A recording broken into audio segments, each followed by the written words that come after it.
Important update about YouTube playlists. Hey everyone. We've received many messages asking why our YouTube playlists aren't showing up. Do we create YouTube playlists? Yes, we absolutely do. So why can't you see them? Honestly, we're not sure. We've been in contact with YouTube support for several months now, but we still haven't received a clear answer or solution. After much discussion, our team has decided to take matters into our own hands. We believe the issue might be related to the number of playlists we've created on a single channel, possibly too many. Our solution? We're launching 2 additional YouTube channels, giving us a total of 3. This way, we can organize our audiobooks better and avoid the playlist visibility issue in the future. This change only affects our YouTube audience. If you're a patron supporter, you can still access all our audiobooks by visiting the collection menu on Patreon. Thanks so much for your time and continued support. Happy listening. Fighting the increased gravity to get out of range of her own attack. She was not immune to such an explosive amount of lightning. The lightning bolt struck Midrai, creating a massive explosion that shook the training room and generated a shockwave that would easily destroy a city, while causing massive damage to the infrastructure of a kingdom. This was something that even the greatest of kingdoms in the Western nations, like Farminus, would be incapable of completely recovering from, if they ever recovered. Raiden hovered above, her breath held as the dust began to clear. The temperature alone couldn't harm her. Her heart sank when she saw Midrai, nearly unscathed, his silhouette emerging from the smoke. Oh, that was a good one. If it weren't for my dragon body, it would have been tough to survive. How? She found herself asking, her voice barely above a whisper. Midrai's sharp hearing caught her words despite the distance between them. Dragon body reinforces my body to extreme levels, increasing both my attack and defensive power while also granting me a very powerful healing factor, which I use to survive that attack of yours. Midrai kindly explained, his tone almost like that of a patient teacher. That sounded somewhat similar to her intrinsic skill, Dragon Scales, which she had used earlier. How do you acquire it? She asked, with curiosity and determination in her eyes. If she could gain a power like it, then she would be able to protect her master from those far beneath him.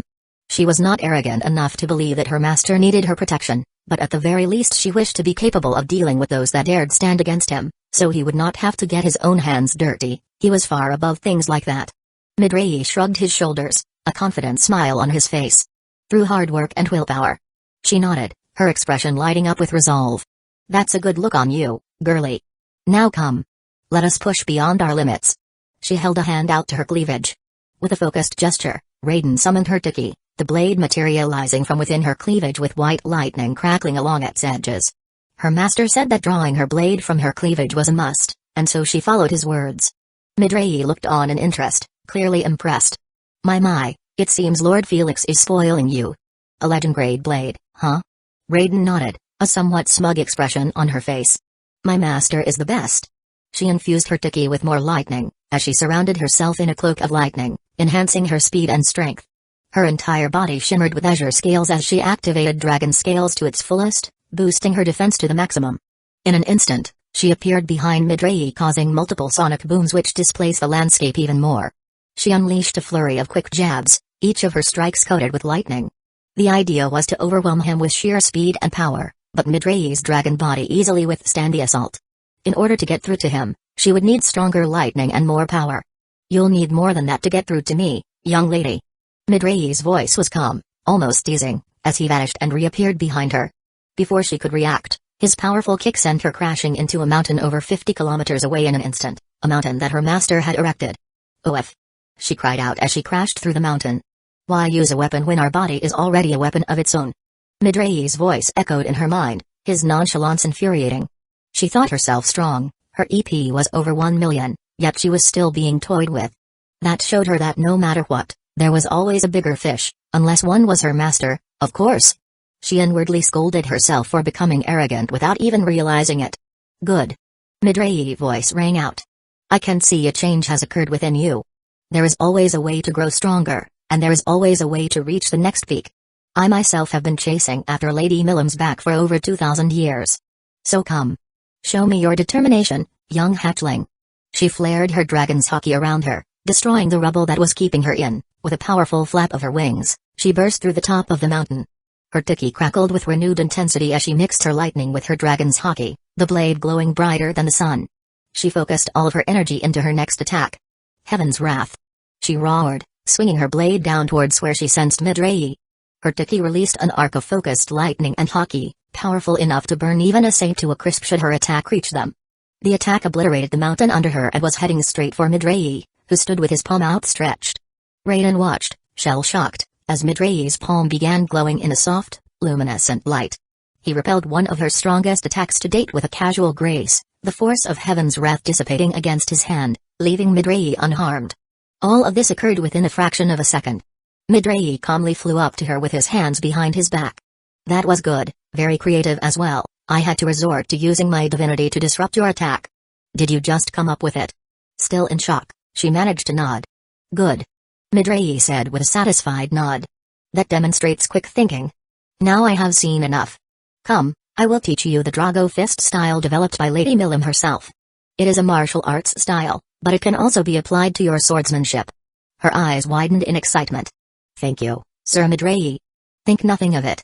When I see one so young, someone so full of life, striving for higher heights, then who am I to stop them? Ho. You already have good control over your energy, which is good. After all, what use is raw power when one can't use it? Now, I will begin teaching you how to use your own body as a weapon. Using fighting spirit, one can reinforce one's body to the extent that one's body alone is equivalent to God-grade equipment. Midrayi explained. She nodded, a determined expression on her face. She would not fail her master now. Megaman held her katana firmly in front of her, the blade shimmering with raw energy as it blocked Arcuaid's whip of flame. Sparks flew as the solidified flame cracked against her weapon, but Megaman stood her ground, eyes locked on her opponent. You'll need to do more than that to get to me, Arcuaid. Megaman taunted with playful confidence. Foo-fa-foo, of course, I am aware of such a thing. If one of my kin was taken out by such an attack, I would feel embarrassed. Arcuaid replied with a smirk as she sauntered towards her. Megaman's grip tightened on her katana. She and Arcuaid had trained relentlessly ever since their lord had left them behind, choosing to rely on Demon Lord Luminous for protection. Of course, they did not blame him for such a thing. Rather, they focused their anger at themselves. They used that anger and disappointment to further their training. They were primordials, yes, but that didn't mean they couldn't evolve further. Their race had no fixed limits, and Guy Crimson was proof that even the strongest could still reach higher peaks. And their lord, once a mere lesser demon, now towered over even them. Her body was currently undergoing its own evolution, transforming into the legendary Metal High Hurricane, which would drastically increase her strength once it fully manifested. Just as she prepared to strike again, both Megaman and Arcuaid paused. The air around them shifted, the very dimension trembling under the force of a distant battle. Both of them turned to look in the direction their lord's maid had gone with Midrayi. It seems their fight is getting exciting, she said, her voice tinted with excitement. Midrayi was a powerful being that even she respected. His mastery over martial arts was something to be admired, and he had continuously been honing his abilities for thousands of years. In fact, Midrayi was a man that Megaman could see as an equal. But now was not the time to get distracted. Arcuaid turned to her with a smirk. Come, we will not be overshadowed by those two.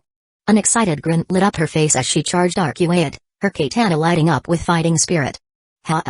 She cried out, her voice ringing through the air as her katana met Arcuaid's whip with a metallic clang. Arcuaid's whip was currently extended out and being reinforced by her fighting spirit, making it as solid and sturdy as her own katana.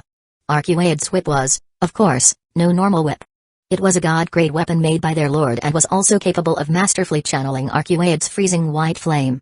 With a quick motion, Megaman reached for the holster at her side, pulling out the pistol her lord had crafted for her. It had become her signature style, katana in one hand, pistol in the other. Without hesitation, she fired a condensed magicule bullet straight at Arcuaid. But Arcuaid was faster, tilting her head just enough for the bullet to miss and obliterate a mountain in the distance, destroying it to nothing more than rubble.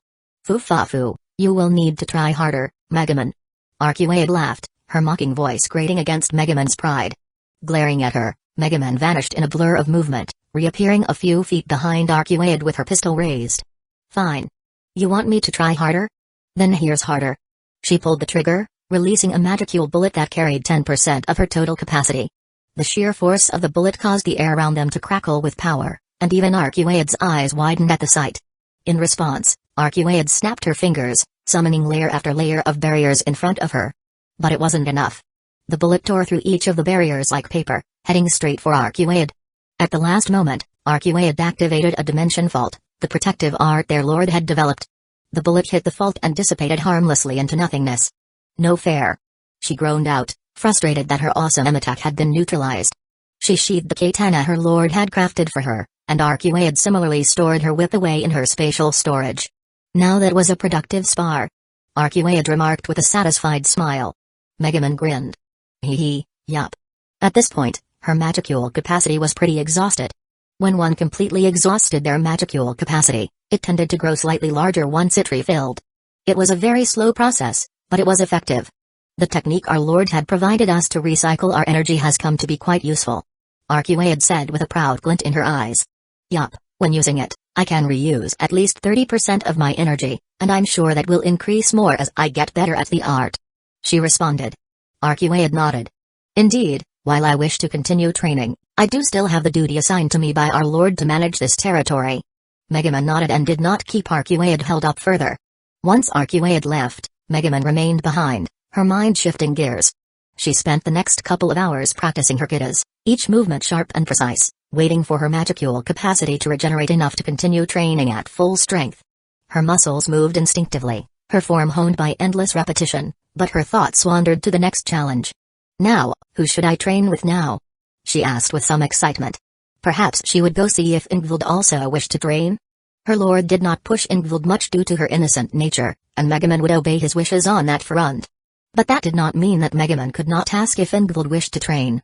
If Ingvild agreed, then that would be on her own initiative, and despite Ingvild's pacifist nature, she was still a demon dupe. But she would do that later since a different idea appeared in her mind, one that became more and more appealing as time went on. Hey, that lion is pretty weak. Megaman muttered with a mischievous smile. He should get stronger to be more useful to Lord Felix as well. With her destination set, she activated spatial motion, disappearing from the training dimension and appearing in the Beast Kingdom Urazania. She concealed herself completely using haze, spread her demonic wings, and took to the skies. She made her way towards where she sensed Carrion. Her lord had ordered Carrion to begin giving combat lessons regularly, so as to give the lower-level civilians a chance to rise up in the hierarchy, something Carrion had no issues with, the beastman that he was. It didn't take her long to appear in the Colosseum Carrion's people used. They were a beastly race, and nothing was more exciting to them than fighting. Carrion was able to make some profit off his training lessons while also getting to beat his minions up. He likely couldn't be happier. As she was floating above the Colosseum, Megaman looked down at the arena below. The stands were completely filled with beastmen from all classes. There were some clearly well-off beastmen and then those in rags. All of them watched in the same seats as their leader beat the shit out of everyone. Carrion was currently in a 1 versus 10 situation and was single-handedly destroying his opposition. He had not even had to use his intrinsic skill, Beastlize, let alone his unique skill that her lord told her about. A unique skill that allowed him to transform into a chimera of beasts, a being that encompassed all beast types, a useful skill for one such as Carrion. And a rightful skill for one who called himself the king of beastmen. She noticed one of Carrion's elite subordinates was one of Carrion's opponents. His name was Phony. Pony. Froyo. Keyfob? Fo something, but Megaman didn't care to remember his name, he was weak after all. Watching Carrion toss his subordinates around like ragdolls quickly lost its charm. Growing bored, she made her decision. With a smirk, she dived down from the sky, crashing into the arena with such force that a cloud of dust exploded outward, obscuring everything around her and leaving a crater in her wake. "My lord!" yelled one of the fodder. The dust was forcibly cleared using wind magic. Much to her amusement, Megaman noticed she was surrounded. She took a good look around her, her eyes glinting with amusement at the fact that these beastmen thought they would be able to do her in with what they had. "Stand down, everyone!" Carrion's commanding voice rang out. Hearing their lord's order, all the beastmen lowered their weapons as Carrion approached her. "Ms. Megaman, what brings you to my territory?" Carrion asked, respect lacing his tone, but his stance showed he was wary. "You are to be my newest punchikoff, my newest sparring partner. All of our lord's subordinates have gotten into a training frenzy. We wish to grow more powerful to be more helpful to our lord. You are not being left out of it." Megaman all but ordered. Hold up, hold up. You were about to say punching bag, weren't you?" Carrion argued. Megaman looked to the side. "I don't know what you are talking about. Now come. Enough lollygagging, let us go surpass our limits. What did Lord Felix call it again? Plus ultra or something?" Carrion looked at her dryly. "That was the best you could come up with." She glared at him. "Shut up. Our lord had said it before, but it sounded much better coming from him." Carrion sighed. "Is this what they mean when they say someone has rose-tinted glasses? Whatever, it doesn't matter. Fine, let's go." Carrion turned to look at Fork, Or whatever his name was. Phobio, you and Albus will be in charge while I am out. Make sure everything runs smoothly. Ah, Phobio was his name. Whatever, Megaman would probably forget it again. Phobio nodded with a determined expression on his face. Yes. Seeing Carrion was done, Megaman appeared behind Carrion and grabbed his shoulder. She noticed Carrion stiffen up the moment he felt her grip, but he quickly calmed down once he realized it was her. Geez, I didn't even see you move. You could have taken my head off and I wouldn't have been able to do anything about it. Carrion whispered, seemingly trying to keep his reputation with his people intact. Haha, well, you are weak after all. If someone like you could sense me, then I wouldn't be the primordial of yellow. She announced before they were engulfed in a flash of white. Phobio, I think we misheard, right? One of his subordinates muttered fearfully. He looked at the man. He was a fox beastman and was one of his most elite subordinates. He even had the potential to one day match him, one of Lord Carrion's top subordinates. And no. I heard that, too. Another one muttered. Even he could admit to himself that he was terrified. He hadn't known that demon Lord Felix had one of those monsters under him. Sir Phobio. Is it true? Another one fearfully asked. He nodded solemnly. Lord Carrion did not seem surprised by the powerful woman's announcement, so it must have been true. He tried his best to keep his face straight, but he knew he was failing. Then Demon Lord F. Felix White has one of them. A primordial. Phobio heard a loud thud next to him. He looked to the side and sighed. The beastman fainted. He could not handle the fact that he was in the presence of Joan. She wasn't even leaking her aura out. Just her existence alone was enough to terrify others into unconsciousness. He heard a couple more thuds and groaned. He had a lot of work to do. He looked at the audience that was watching and simply closed his eyes in resignation once he saw that almost all of them were out cold. Sometimes, he hated his job. Did that primordial seriously have to announce her identity out loud? Guy Crimson. Guy sat on his throne and contemplated everything he had recently found out. Veldora got an ultimate skill, which was a surprise, though not a massive one. Veldora was a true dragon, after all. All he needed to do was mature, and it seemed that the slime, Rimuru, was the missing piece. Velzard was busy reading the book that Felix gave her, so Guy let her be. It wasn't often that something or someone gained Velzard's interest. Then there was the fact that Felix admitted that he had evolved his ultimate skill into a new ultimate skill. Uriel, Lord of Vows, had become something else, a brand new ultimate skill that his Lucifer was unable to get a read on. The biggest surprise of all was the fact that Felix had manifested Uriel at all. He had never heard of an angelic skill, let alone a virtue series skill manifesting in someone with demonic alignment like Felix. Such a thing was unheard of. Not to mention, Uriel was a special skill on its own. Veldanova hadn't told him explicitly, but he had implied that Uriel somehow assisted him with creating all his other powers. Guy's thoughts began to wander. He knew that if one of the users of an angelic series skill died, the skill would go back into the cycle of reincarnation to find a new user. What he did not know was if the ultimate skill still carried traces of their former users. If so, that would explain how Felix had grown to the heights he had in such a seemingly short time. He had the taint of Ryudra and Veldanova on him in that case. Though something similar could be said about all users of the angelic skills, since Veldanova, at one point, had carried all of them. It was just a theory, but one that seemed to become more and more plausible as time went on. Ultimate skills were something even he did not completely understand, but life would be boring if he knew everything. Felix was just getting more and more fun, and Guy was eager to observe. Chapter 135, Dragon Factors. I woke up with a groan. I felt the soft squishiness of a mattress underneath me. A moment later, I recalled what exactly I was doing. I lifted my head up slightly and took a look around the room. I saw empty bottles of magic black rice amazake, traditional Japanese sake, black rice refined sake, and many other products, all of which had increasingly higher alcohol content. It wasn't simple to get all this alcohol. Money alone wouldn't allow one to buy this, no, you needed status. It was something that my territory exclusively produced and was sold in limited quantities in order to up its value. Seriously, Luminous? While I was out undergoing spiritual surgery, you went and got drunk. For shame. Odin? Notice. The anti-skill spiritual constitution has been granted to the master. I didn't even really need Odin to confirm that. I could feel that my spiritual body had undergone a massive change. The anti-skill attribute was imbued within me now. And just like that, I have anti-skill. That was almost a little too easy, thanks, Odin. I voiced out loud. Odin was simply doing its duty in making the master as safe as possible. Just accept the thank you, overachiever. Affirmative. Appreciation. I laid my head back down on the pillow behind me. What about the dragon factors? I didn't even really need to ask Odin about if that was successful. I could feel the sheer power emanating from the depths of my being. My physical body alone was multiple times more powerful than before, and that was saying something, as before I could easily break the sound barrier multiple times over, just by running with my physical body's strength alone. To have multiple times more power than that? It was a lot, that's for sure. Then there was the fact I could feel 2 new abilities deep within me, just waiting to be called upon notice. The Master is now in possession of the Frost Dragon Factor, the Storm Dragon Factor, and the Star King Dragon Factor. I felt a smirk forming on my face as Odin confirmed what I already knew. He. My laugh started out slow and quiet. The sheer accomplishment and doing something never before done, thanks to Odin, was flooding my being. Everything went perfectly.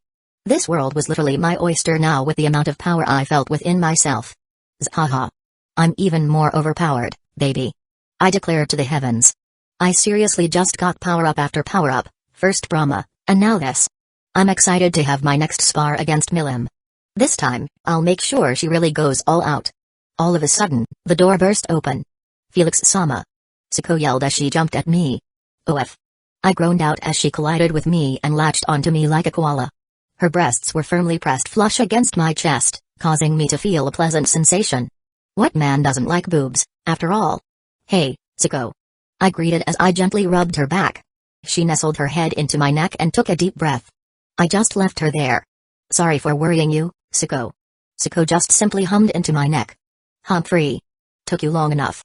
I turned to the grouchy voice at my side. I looked up at Luminous. Hey there, Luminous, thanks for covering for me. I said before glancing at the bottles. And for making sure to stay focused while I was unconscious. She blushed lightly and then looked away in embarrassment, quickly making the bottles disappear with a snap of her fingers. It is no problem, Felix. I am willing to do much more for you if prompted. Guarding your comatose body is nothing. She said, pretending as if she hadn't just hidden the evidence of her crimes. Do much more for me? I asked, confusion lacing my tone. Luminous ignored my question. Humphrey. I decided to deal with whatever that was later. How long has it been, Odin? It has been approximately 48 hours. Got it, thanks, Odin. I looked around the room and noticed cracks along the wall, as well as various portions of the room damaged. What happened there? I asked, hoping to signal with my eyes what I was looking at. Luminous looked at where I was gazing. You are the one that caused that damage, Felix. I looked at her, confused. I did it? Luminous nodded, though her expression was one of worry rather than anger like I had expected. Indeed. Earlier yesterday, you began releasing a far more formidable aura than I had ever seen you release. Suko and I immediately rushed here to determine what was wrong. By the time we arrived, there were new barriers around and inside the room, and the aura you were releasing was immediately retracted. Due to the Master's increasing power, Odin momentarily lost control over the Master's power, causing it to leak out of the Master. However, due to Odin predicting such a possibility, barriers were immediately placed preventing the damage from spreading further. Odin was able to quickly regain control of the Master's power as well. Ah, I see, that explains it. Good work, Odin. Appreciation. Ah, I see. Sorry about that, Luminous. I'll compensate you. Luminous shook her head. It is no matter. I am simply relieved that you are well. Now, I was just staring at Luminous. Why is she acting so different? Is she in her diver phase?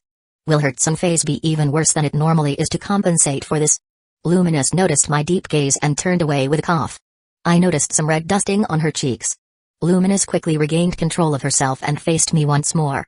If you do not mind me asking, what had happened for such a powerful aura to be released from you? It is far greater than anything I have ever sensed from you before. The closest thing I could compare it to is the auras Guy and Milim were releasing during their clash in the past. Damn, my aura was comparable to that? I really grew far stronger than I expected from integrating the dragon factors. Well, I'm not one to look at a gift horse in the mouth. I'm just happy I got stronger. I contemplated the risks in informing Luminous about what really happened. Overall, at this point, I don't think it matters much if she knows. I've already acquired their dragon factors. I know Veldora wouldn't care, and neither would Milim.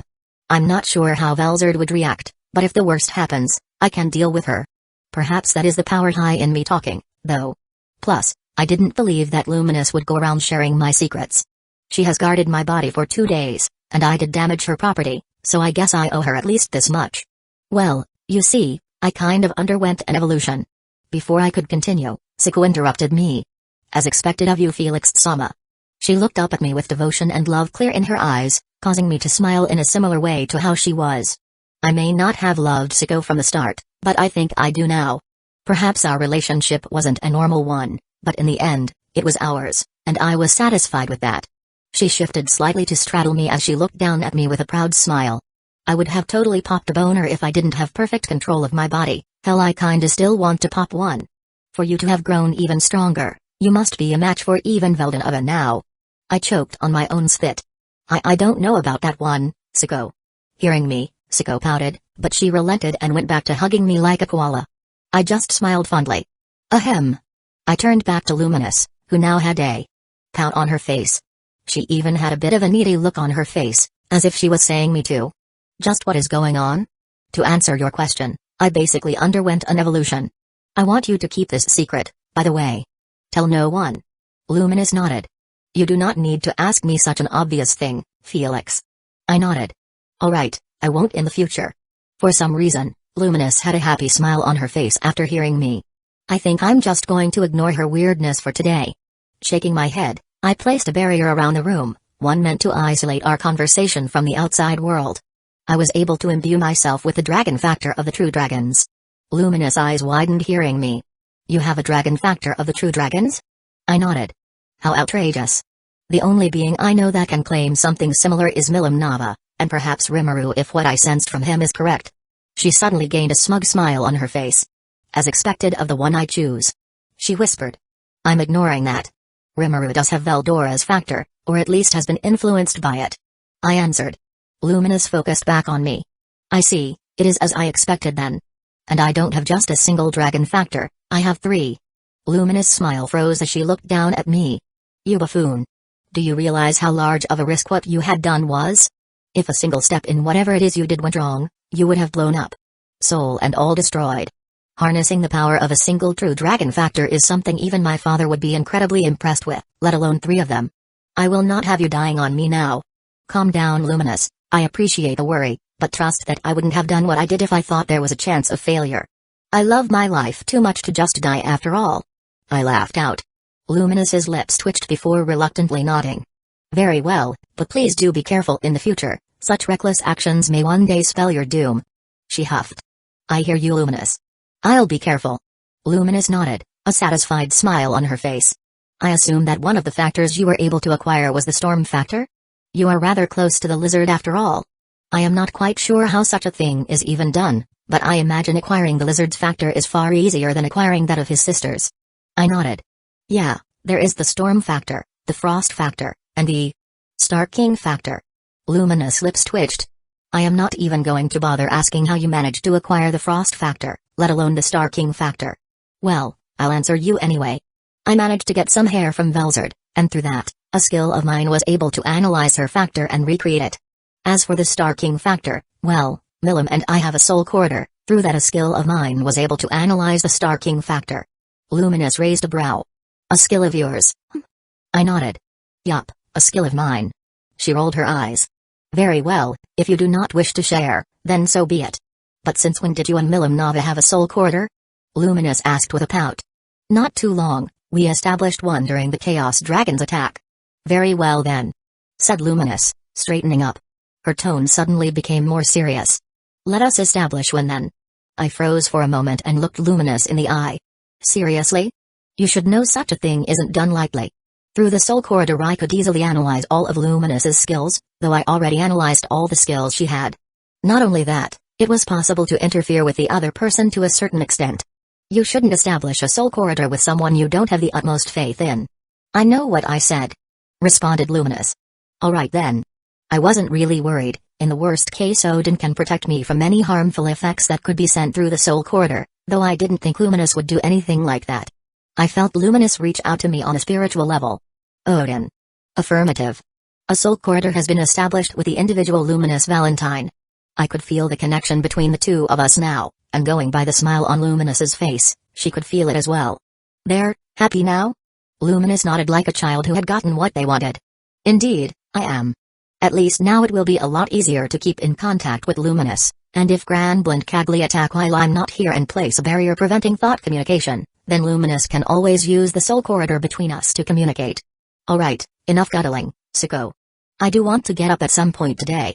Siko pulled back with a pout on her face, clearly reluctant, but relented nonetheless. Once she was off me, I sat up with my back against the headboard. So, what have you two been doing the past 2 days? Luminous cringed slightly. She coughed into her hand. Siko had wished to surprise you with a meal. I could already see where this is going. Ah, I see. I'm sorry you had to go through that, Luminous. Hearing me, Siko's pout was magnified tenfold. I am getting better. I nodded. Yeah, you're self-aware now, for one. Before, you didn't even see an issue with how your food looked. Progress is progress, Siko, and I really mean this. I am looking forward to eating one of your perfected meals. Hearing me, a beautiful smile bloomed on her face. Yes, Felix-sama. I shall go and practice now. And with that, Siko left the room. She truly does adore you. Luminous said as she looked at the door. A small smile formed on my face. I know she does. Humphrey. I do not know what goes on in that Hana's mind. Your insistent teasing is very bothersome. I do not know how she deals with it on a regular basis. Said Luminous. Ha. Well, you're the only one I bully mean tease. Luminous gave me a side eye before rolling her eyes. Also, were you guys seriously drinking while I was in a pseudo-coma state? I asked with dry eyes. Do you expect us not to enjoy ourselves when we have the opportunity? Asked Luminous. I never said that, but seriously, you couldn't have waited for me? I want to get wasted too. A smirk formed on Luminous' face. We can arrange that later. I nodded. Good. I'll hold you to that. Luminous took a seat at the end of the bed. You now have Andy's skill, correct? I nodded. Yeah, I do. Very well, rest first, and then we can free Chloe and Hinata. Said Luminous.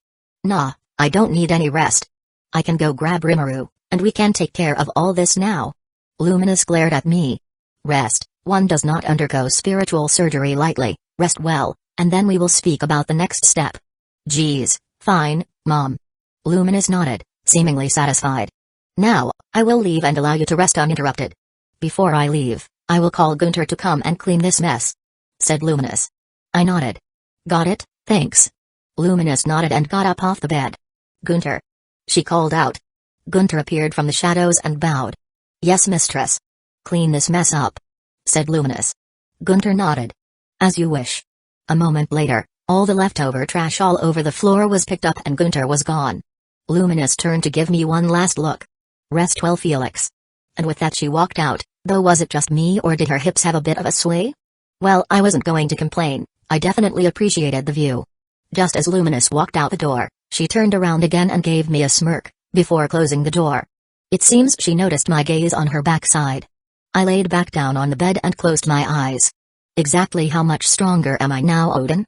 The Master's physical capabilities have increased by multiple magnitudes. The Master's durability is now likely on par with that of the true dragons. What the hell? Seriously? Affirmative. Even before I gained these dragon factors, I had one hell of a physique, to the point that I could casually tank a hit that surpassed the speed of sound just with my body alone. But even back then, I'm fairly certain Guy had a better physical body than me. His Deathman body was made out of the corpses of around 1 million high humans after all. Then, of course, Milim has a superior physique compared to me. She inherited her dragon factor from Veldinova herself, and dragons were always known for their powerful bodies. Though that wasn't a very big deal, I'm not much of a physical fighter after all, and I can always reinforce my body with my aura and magicules further strengthening it, but a better base is always helpful. Now I have an even stronger body, one on par with the bodies of the true dragons. I think that's more than enough to measure up to those two in the physical body department. True dragons are seriously busted if their factors alone buffed me to this point, though I did need 3 of them. Along with that, the Master's physical body's improvements, the Master's spirit and soul have been strengthened. My soul has been strengthened? I don't feel any difference other than the obvious increase of power, but feeling the strength of my soul would be a bit difficult to do. Does that mean I can handle more ultimate skills now? Affirmative. Huh, well that's neat. I don't plan to recreate any ultimate skills since I can already use all of the ultimate skills I have data on through Brahma, but the extra room in my soul may come in handy in the future. The Master's internal energy has also grown by a significant portion, magicule capacity, and magicule output have grown significantly. The Master's magic power, aura, and various other energies have improved in quality and in strength. That's not too surprising, but still, My magicule capacity and magicule output increased by multiple times? I was expecting such a thing, and I'm still surprised by just how much it increased. I couldn't get an exact estimate, but I could feel the difference between the current me and my former self from before the dragon factors were integrated into me. What is my total EP now? The Master's total existence points is at 73,834,234 and will continue rising until it stabilizes. Well, that's not as large of a gain as I thought I would get, at least when compared to how much stronger my physical constitution got. But I shouldn't complain, that's still about a gain of 30 million EP, more EP than all my direct subordinates have combined, and it still hasn't stabilized. When compared to that, I went up by a pretty tidy sum, so there is no need to be too greedy. Query: would the Master like Odin to reactivate Satanale at 40% of its total power? What the fuck? You're telling me my EP is as high as it currently is, and Satanale isn't even active? Correct. Odin had disabled Satanale in order to prevent any unforeseen situations from arising while Odin granted the Master the dragon factors. I take everything I said earlier about my EP not going up enough back. Not yet, Odin. Affirmative. If my current EP is over 67 million, then I have no clue just how high it would get with Satanale added to the mix.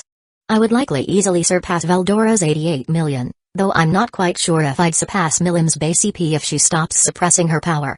Even Odin isn't quite sure how strong she would be if she truly let loose. But, this has quite literally been the most amount of raw energy I have gained at a single time. Ever. Even my Harvest Festival didn't give me as much raw energy as gaining the dragon factors did. I was seriously going to get a big head with all this power in my hands. More energy than I know what to do with, Brahma, which allows me to bend the concept of creation over my knee. Even other dimensions aren't off limits for me. I really got lucky with my Isekai adventure, didn't I? Affirmative. Even Odin thinks so. I seriously want to go and test this new power I got out, especially the new abilities I now have access to from the dragon factors, but Luminous was right.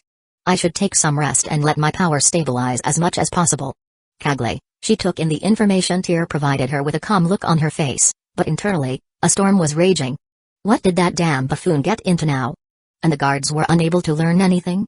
She asked. Tyr shook her head. No, they weren't. I did some digging around myself, but whoever did this covered their tracks pretty darn well. Though something to note is that the bases under his purview have been ransacked, though nothing was there that could lead back to us. Cagley sighed. Viga's death was a large loss in manpower. The man may have been an idiot and an uncivilized monkey, but Cagley would give him one thing: he was strong. The entire reason she put up with him was due to his pure brute force. Would have been a useful distraction while she and Tyr snuck into Demon Lord Valentine's palace to obtain the hero.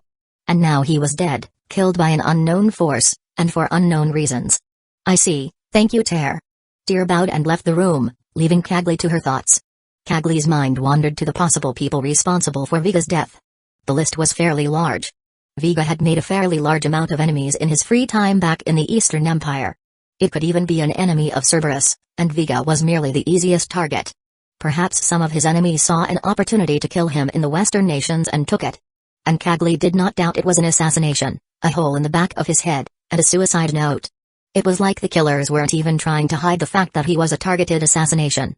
Not to mention, it was done in a way that prevented his regeneration from taking effect. There was something truly odd about this situation. She couldn't help but get worried that she was missing something. There was the more troubling possibility. The possibility that Viga was assassinated by one of her personal enemies. She had kept a fairly low profile, and so she had not made many enemies, and if she did, they did not know of her. The only ones who could possibly know about her and also be considered her enemies are Demon Lord Rimuru, Demon Lord Felix, and possibly Demon Lord Valentine, the very people they were planning against. In which case, that suggested a far more dire situation, that perhaps those three knew of her plans against them, and this was either their way of warning her off or of getting rid of a threat before it became one. Cagley sighed. She simply did not possess enough information about the situation to come to an accurate conclusion. At the very least, Cagley was confident in their combat power, especially since Grand Laroso had said he would be calling back the Guardian of the West to assist in their plans. The Guardian of the West was a being that could hold off all the demons of the Ice Continent single-handedly. Even she, in her prime, was incapable of that. Cagley imagined that only the true legends could do something similar. Guy Crimson, Milim Nava, the true dragons, and the first hero, Ryudra. Razal should be enough to deal with their enemies should the worst happen, and they show up in the midst of their operation. As she was deep in her thoughts, she heard a knock on the door. "Come in," she called out. The door opened, and she turned to see who it was that was interrupting her and was surprised to see Damrada. Damrada. You usually do not leave your area. Did something happen? She asked. Damrada shook his head. I heard that Viga has been killed? Kagli nodded. Indeed. And it was from a hole in the back of his head? Damrada asked. Kagli nodded. Indeed, do you know something about that? I do not know who could be responsible for Viga's death, but I am fairly certain that I know what was used to kill Viga, said Damrada. Kagli raised a brow. Oh? Well, I suppose that information could be useful when searching for who the killer is. I believe that it was a gun that was used to kill Viga, Damrada states. Kagli's eyes widened slightly before a look of realization came across her face. I see. I suppose that would match, wouldn't it? I had not considered such a thing due to the possible traces a gun would leave. Those traces were not found this time. When a gun powered by magicules is used, the magicule bullet leaves a residue that was not present at the scene of Viga's death. Even the Eastern Empire had not found a way to get rid of the residue altogether. That does paint a rather bleak picture. Guns are not very common in the West. In fact, they are almost unheard of, which means the likely suspect is the Eastern Empire. Damrada finished. There are other possibilities, but the Eastern Empire is the biggest suspect. Kagli stated. What do you know of your home country?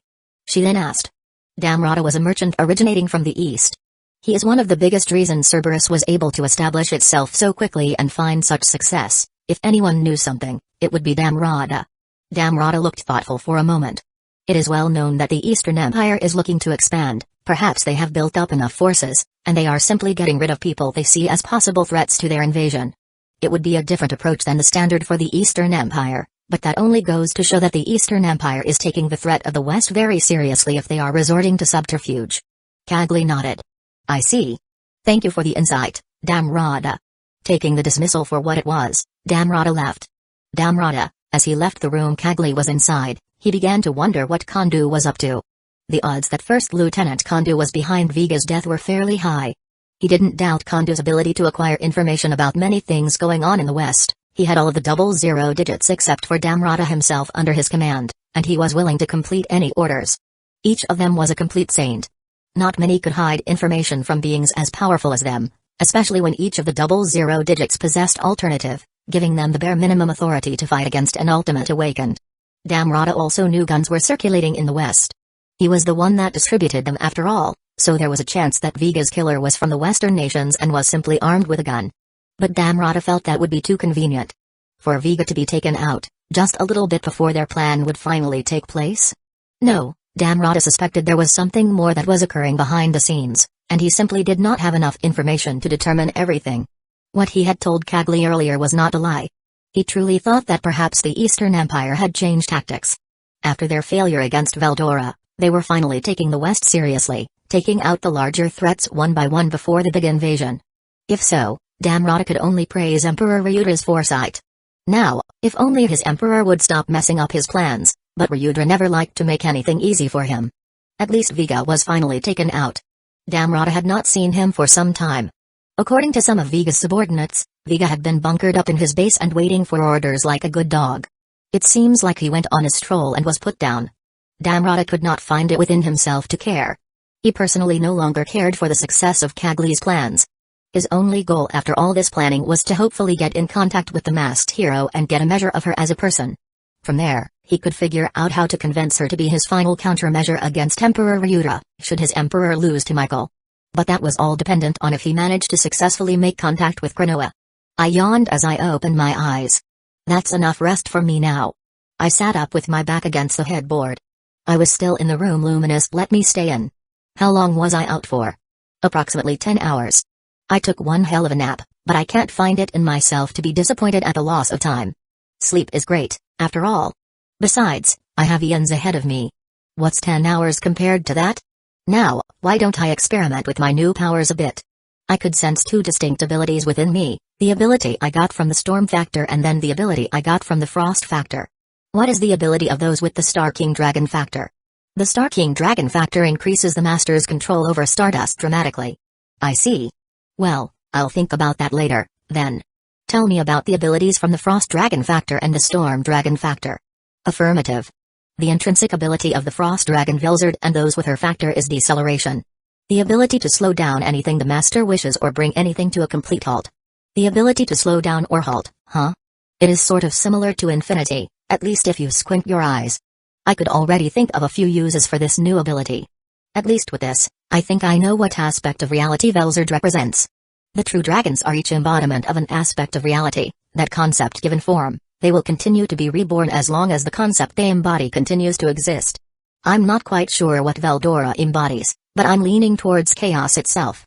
It could be why he has a hard time staying still and staying in one place, as well as his random desires to bring about mass destruction. Of course, his nature doesn't influence him as long as he fights it off, as proven by his peaceful residence in Tempest. In the past, Veldora simply had no reason to fight his nature.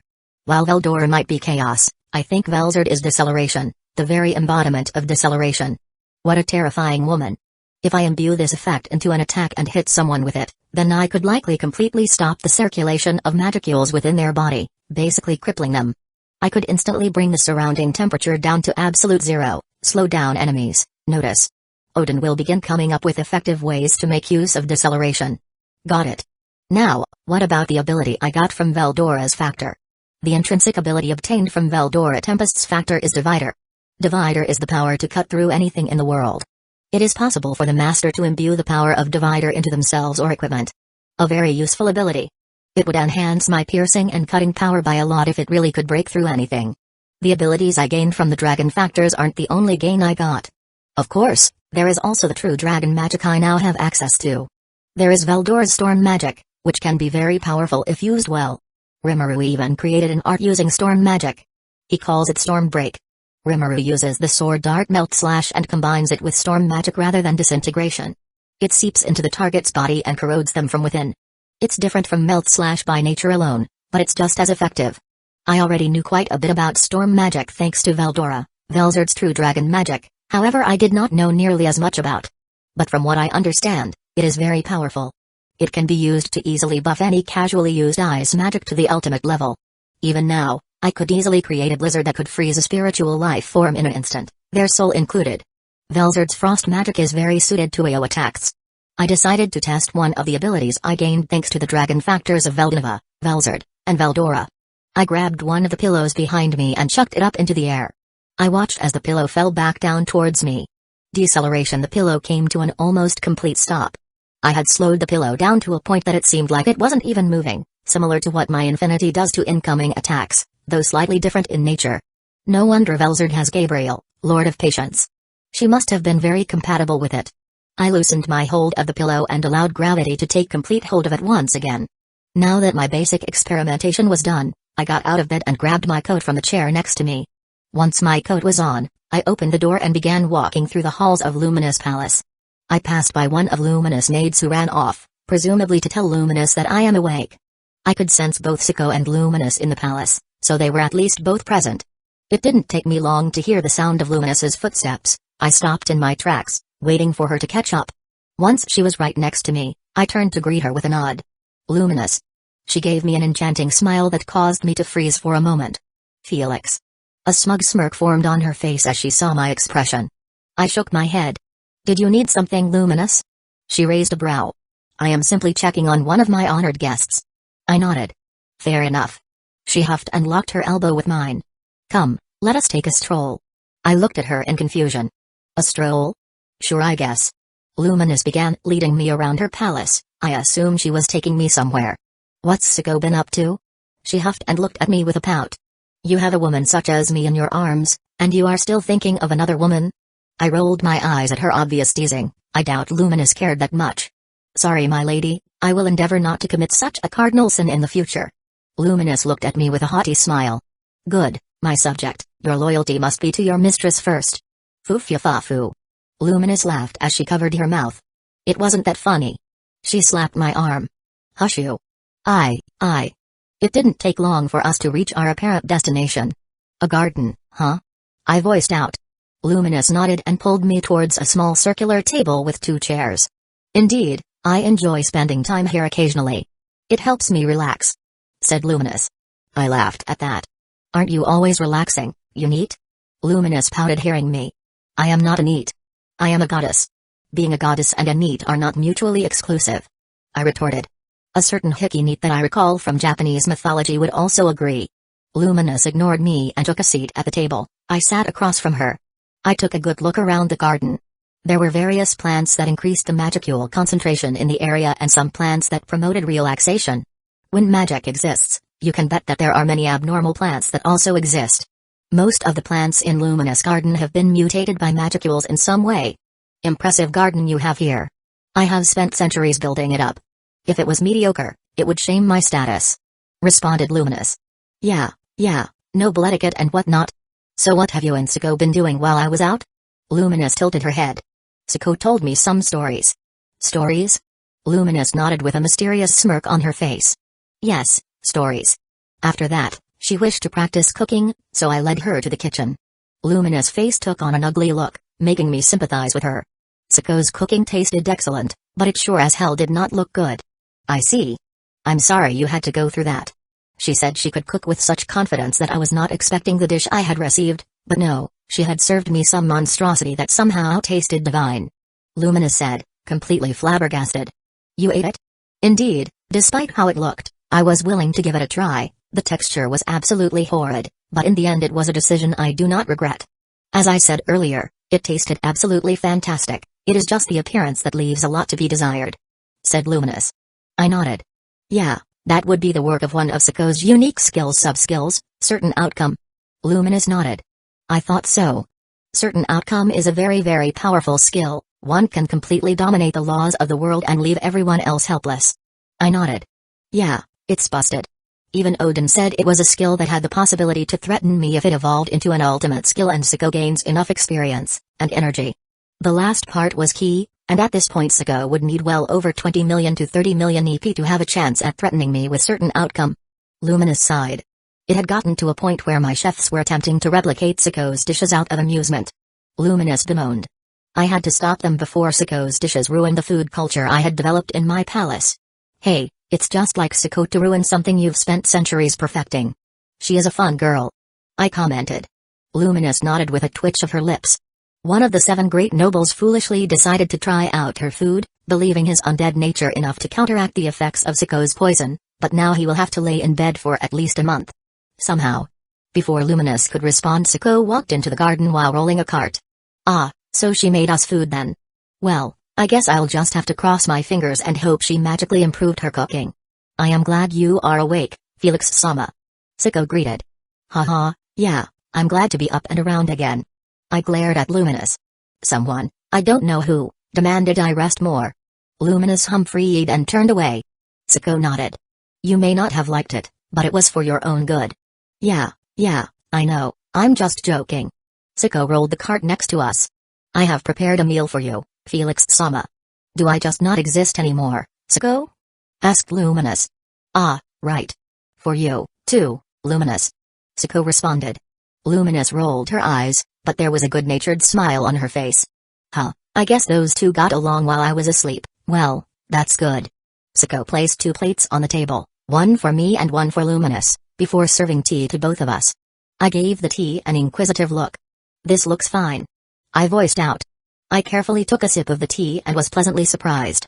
Huh, this is actually pretty good, Siko. You made this? Siko beamed at me proudly. Yes, Felix-sama. Well, look at that. You can improve more. Luminous nodded. At first, her cooking was atrocious. She relied on her skill as a crutch, but I ordered some of my chefs to teach her, and it seems she had benefited from their teachings. I looked at Luminous weirdly. Huh, well, that's odd. Whenever Shuna tried to teach Siko, it didn't really amount to much. Maybe Shuna was a bit too soft on her? They are childhood friends. Siko then served us the main dish for the evening. It was incredibly basic, but it was very homely. It was a good all sandwich. It was a pretty basic sandwich, with some sliced meat and some condiments. In fact, you could say even a 5-year-old wouldn't fail at making this, but Siko lives to surprise one's expectations. I took a bite of the sandwich and was impressed. Wow, this is good stuff, Siko. I complimented. Hee, thank you. Responded Siko. Luminous and I quickly finished our sandwiches. I looked Luminous in the eye. Now I think that's enough messing around, let's get Rimuru and deal with Cronoa, the sooner we get this over with the better. Luminous nodded, a serious look forming on her face. Very well, I will meet you in my inner sanctum. I nodded. Well, no better time than now, I guess. Chapter 136, Granoa Unleashed. As Luminous left and began making her way towards the seal in the burial chamber in Night Garden, I turned to Suko. "I am ready to assist Felix-sama," declared Suko. I shook my head. "Not this time, Suko. I'll be honest, this fight is above your weight class. I don't want to be looking behind my back to make sure you aren't hurt, so it would be best if you stayed behind." It was harsh, but it was the truth. If Granoa could seal Veldora, then Suko stood no chance. She likely wouldn't even be able to help much if a fight did happen. I'd rather not place her in danger when I wasn't certain about if I could guarantee her safety. Suko's lips quivered, making me wince slightly before she gained a determined look on her face. "Very well, Felix-sama. But if in the future if I am strong enough, could I fight by your side and for you?" asked Suko. "That's my Suko. Of course, in fact I'd be honored if you fought by my side or fought for me." Suko firmly nodded. "Yes. Then, I shall begin training my abilities. Luminous had already offered to train me if I wished for it." I raised a brow hearing that. "Is that so? I'll have to thank her for that, then. But I suggest taking her up on her offer. She is strong and has much to offer." Suko nodded. "I will." I smiled upon hearing that. "Good, if you need anything, let me know. We may have different fighting styles, but I'm sure I can help you." A giddy expression appeared on Suko's face. "Ah. Training with Felix-sama. He. I'll teleport you back to Azeroth now." Suko came back to reality and nodded. "I will begin my training immediately." I nodded. "Good luck." I snapped my fingers, teleporting Suko back to my palace. It's good that she didn't take my words too harshly. She instead used them to motivate her further. As long as Suko applies herself, I'm sure she will become incredibly powerful. She has a lot of untapped potential, which is something Odin agreed on. Though it still amuses me to no end that Suko insists on adding Sama to the end of my name, that isn't even a thing in this world. It started back when I first met her when she wasn't even a kaijin. She, Benimaru, Aero, Shuna, and some other ogres wanted to hear a bit more about my world. The honorifics had come up, and Suko had taken to adapting them when she referred to me. Everyone is always confused when she refers to me with Sama until I explain it to them, but she wouldn't be Suko if she wasn't headstrong and followed her desires. With the way she is, I have no doubt that she will eventually acquire an ultimate skill of her own. "Suko?" She looked around in wonder as she appeared back in Felix-sama's territory. No matter how many times she saw and felt it, it always left her in awe of how he was capable of traveling such vast distances in an instant. Felix-sama truly was the best. Now, if only she could have been more helpful to him. Felix-sama had said she was not powerful enough to be useful to him in combat. She was his secretary. If she couldn't take care of the riffraff that challenged him, then she shouldn't be her secretary. And she refused to give that coveted possession up to anyone. Not even to Sukuna. She was currently in her room in Felix-sama's palace. She wanted to work on improving herself immediately, so she made her way to the training dimension Felix-sama had made specifically for his direct subordinates. She briefly nodded to the various maids who were maintaining the palace.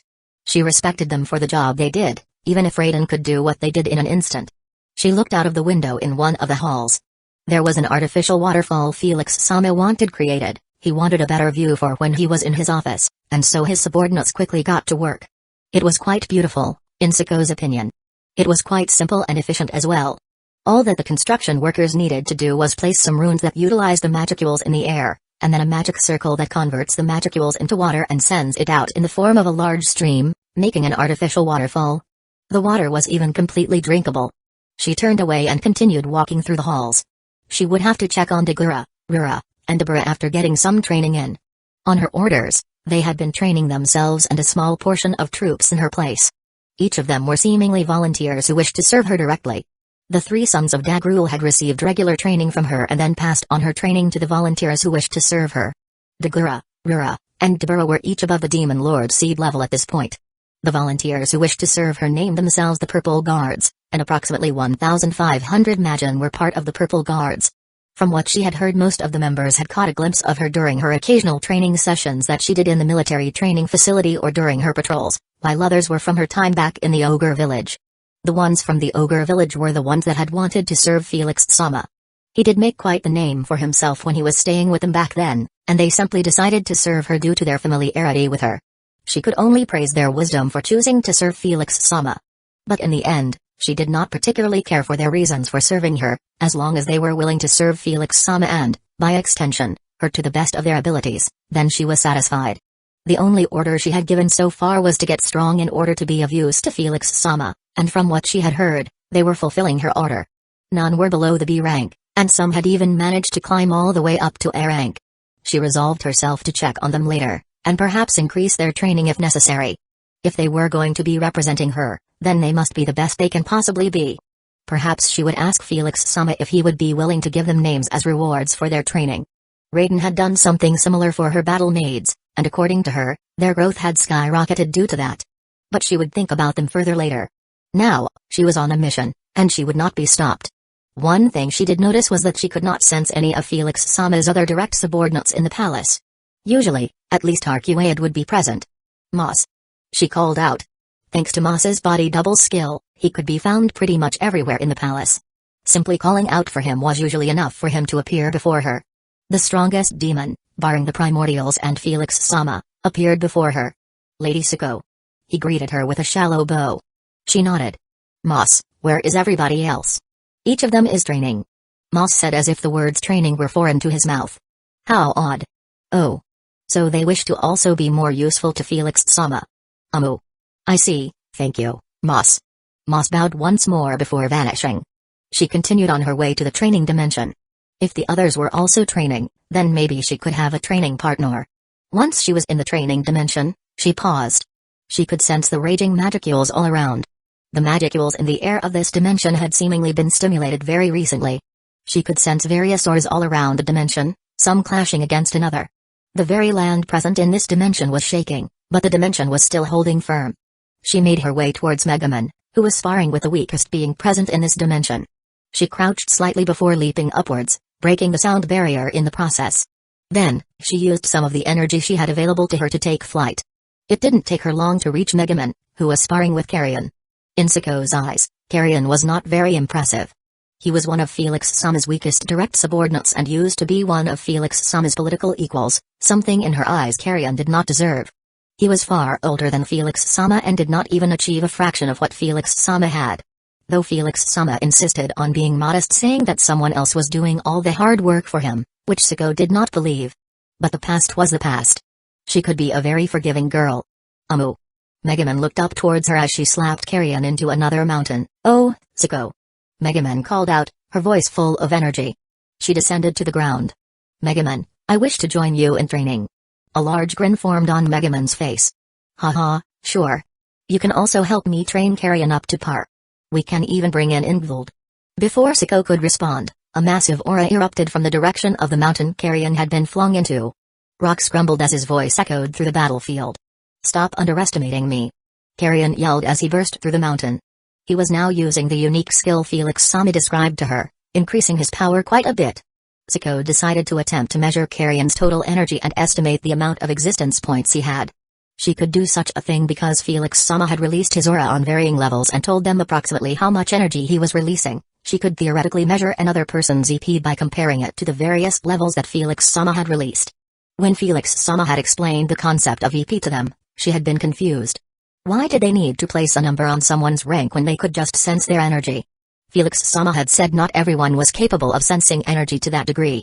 EP was meant to allow even the common soldiers to understand the general threat level of an enemy, and it tended to be far more accurate than the Free Guild's ranking system. Going by the existence points, Carrion was likely around the 700,000 range now that he was fully transformed with his unique skill. He was in the S-class range. Fairly powerful but still below her, Siko thought proudly.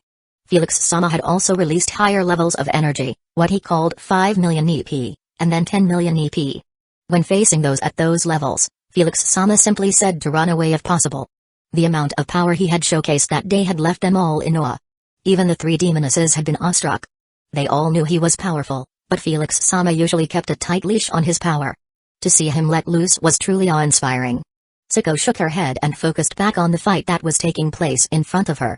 Why don't you make me take you seriously then? Megaman laughed out. Carrion simply charged at Megaman, leaving behind a sonic explosion in the process. Siko floated upward, giving them space to continue their brief scuffle. Carrion's fist collided with Megaman's palm with a loud bang, but Megaman caught his punch effortlessly. With a grin, she crushed his hand before slamming her knee into his chest, causing Carrion to cough up blood. Megaman was seemingly not done with her abuse as she pulled her leg back and kicked upwards, kicking Carrion in the groin.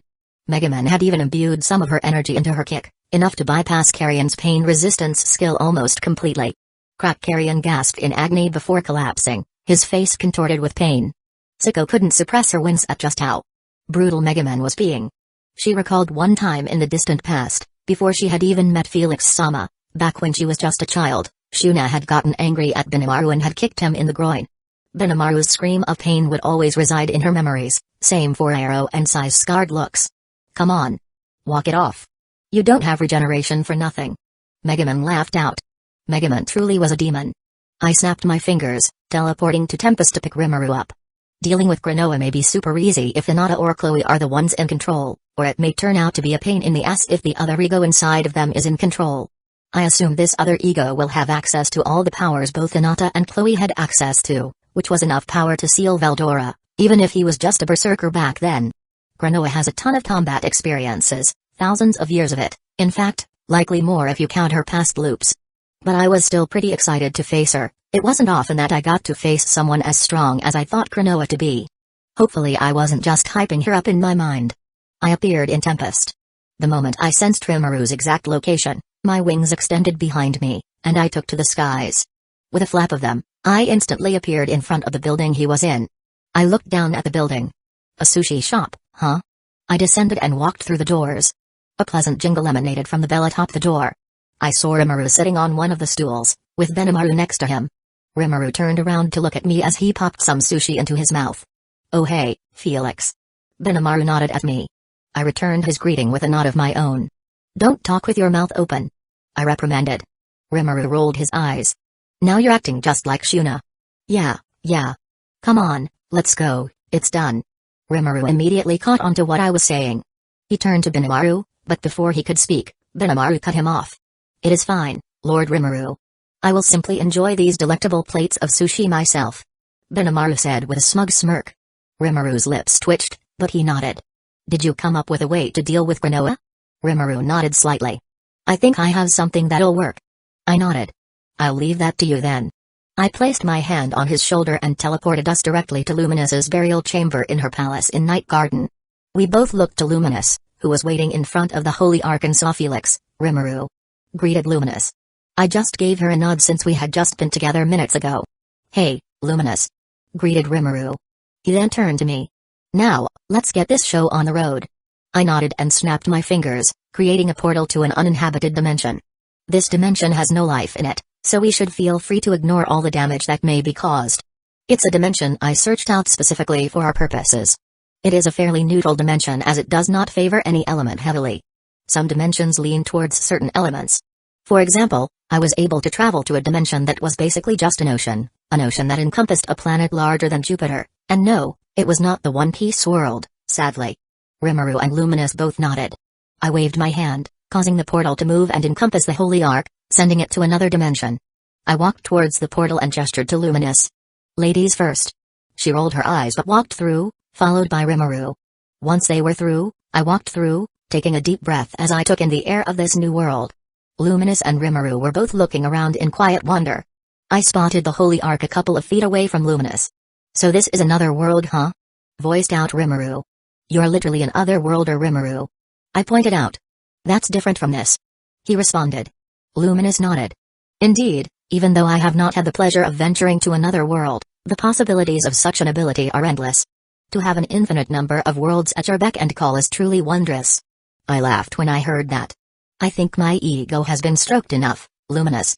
Luminous snorted, hearing me. Indeed, your arrogance is not something you keep hidden. I shrugged my shoulders. I'm strong, and so I'm arrogant. Luminous nodded. It is your right as one of the strong to be as arrogant as you wish. Simply be mindful not to allow that arrogance to become foolishness. I nodded at Luminous's very reasonable advice. Yeah, I'm aware of the folly of being too arrogant. But thanks for looking out for me, Luminous, I mean it. I said while looking at Luminous with a smile. She coughed and turned away from me, a light dusting of red on her cheeks. She really is weak on the defense, huh? She can act all seductive and is a very attractive woman, but when someone does it back, she goes weak in the knees. How amusing. Though Luminous's advice is valid, being too arrogant has resulted in the doom of many beings. It's why I'm constantly trying to make sure I don't get too full of myself. One day I may seriously face someone I need to take completely seriously, but I fail to do so due to my own arrogance.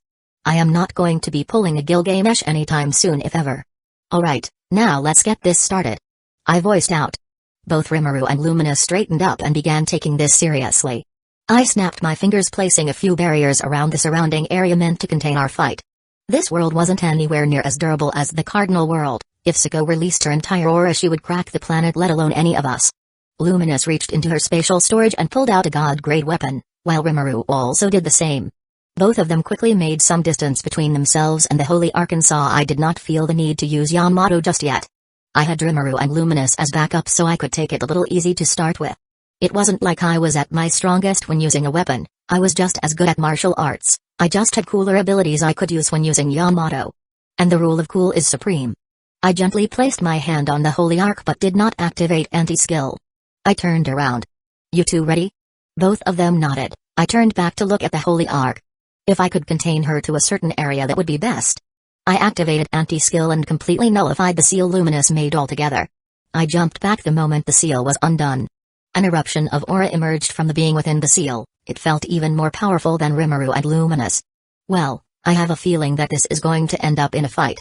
Rimuru Tempest. Rimuru shivered as he felt the evil aura that Krinoa was emanating wash over him. It was easily one of the most powerful beings he had felt in his life. Warning. Target possesses a material body. Abnormal power detected. Limit is similar to the power of individual Veldora. Rimuru let out a weary sigh. Of course her upper limit is potentially on par with Veldora's. At least he could actually calculate the amount of power Krinoa possessed, unlike the first time he saw her at the dwelling of the spirits. Small victories and all that. The fact that this being likely had Chloe and Hinata's combat experience was going to be a big challenge, but they had Luminous and Felix along with himself. Hopefully, between the three of them, they could manage to pacify Krinoa. He had considered bringing Veldora as well, but Rimuru didn't feel comfortable taking Tempest's sole last defense against powerful beings. He didn't think that Veldora was necessary for this since they had Felix, who seemed to be on the same level. Freaking cheater. His gaze shifted as Krinoa stirred, her eyes slowly opening for the first time in what felt like an eternity. I watched as Krinoa slowly opened her eyes, taking in her surroundings with an eerie calm.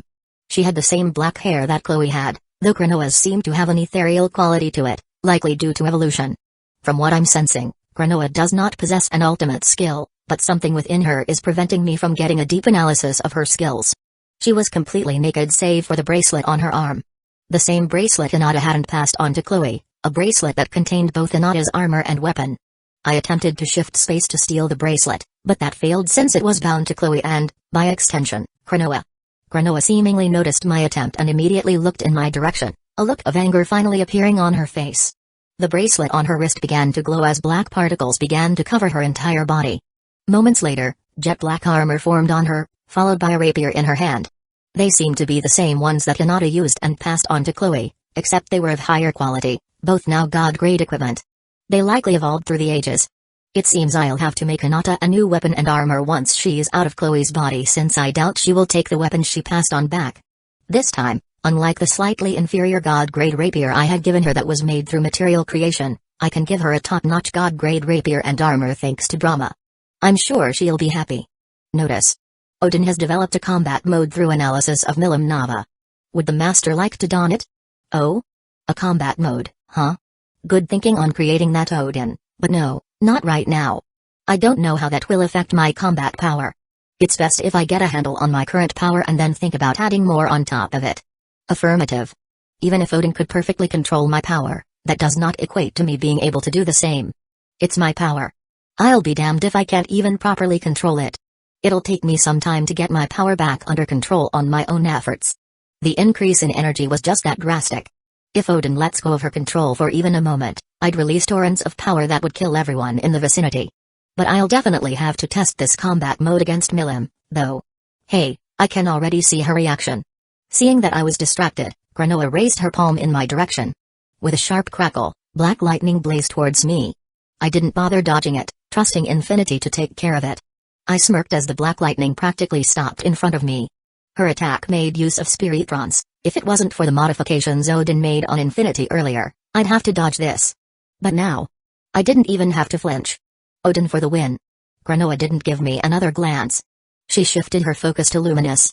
With a flick of her wrist, she slashed her rapier, sending a vicious aura slash and a shockwave that made the air hum. Luminous barely managed to evade it, leaping to the side in a flash of motion. Her cold gaze returned to me. This time, her movements were sharper, more calculated. She raised her sword again, and even before she struck, I could feel the shift in the atmosphere. This wasn't like the earlier attack.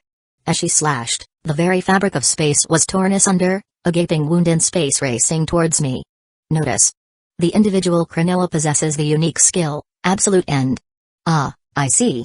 That's basically just the spatial severing unique skill I used to have. I bent space to my will, completely nullifying Cronoa's attack. Alright, let's focus on suppressing Cronoa. I called out. It had only been a moment since Cronoa first opened her eyes, yet Rimuru didn't use that moment he had unwisely.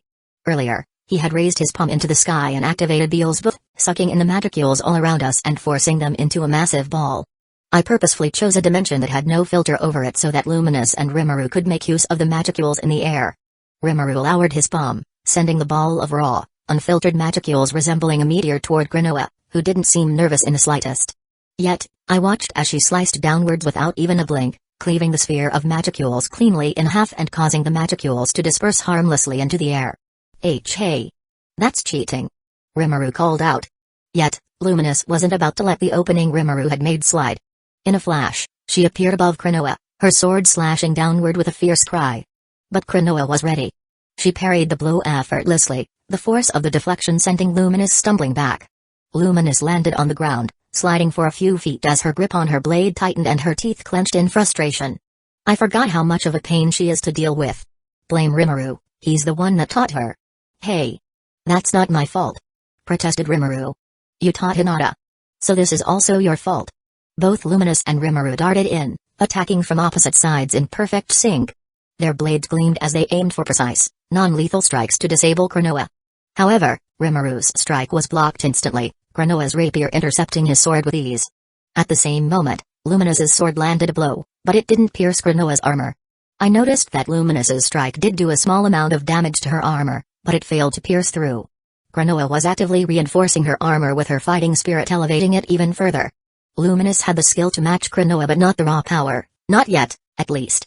The clashing of metal echoed in the air as Luminous and Cronoa exchanged a flurry of blows, yet every thrust or slice would be met with either a block or a parry, forcing Luminous back with every move.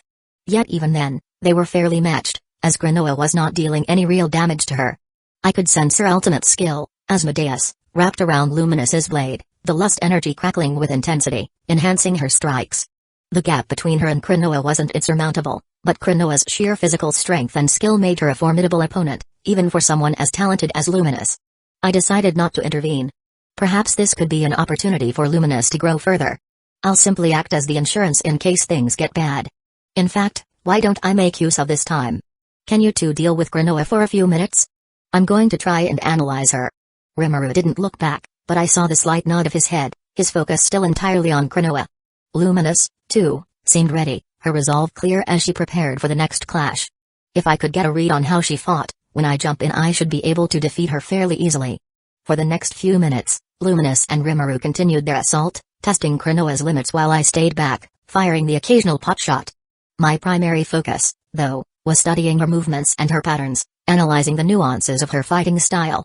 She was an incredibly advanced swordswoman, perhaps she would be a match for me in pure swordsmanship, and I've borrowed a lot of different swordsmanship styles and incorporated it into my own. Guys, Hikaru's, Rimuru's, Adra's, Milim's and now Cronoa's. Alright, that's enough playing around. I think I got it. I'll deal with Cronoa while you and Luminous coordinate. Got it. I had wanted to see what Cronoa was made of, and also use this as a chance to test out the new power I have available to me. I appeared in front of Cronoa. I'm your new playmate now. I taunted with a grin. Cronoa seemingly didn't like that as she appeared in front of me, her blade aimed directly at my head. Yet, I casually caught her blade between two of my fingers. I didn't even need to use any aura. This was just raw physical power. Going straight for the head, huh? I teased, watching her eyes narrow as she tried to pull her blade free.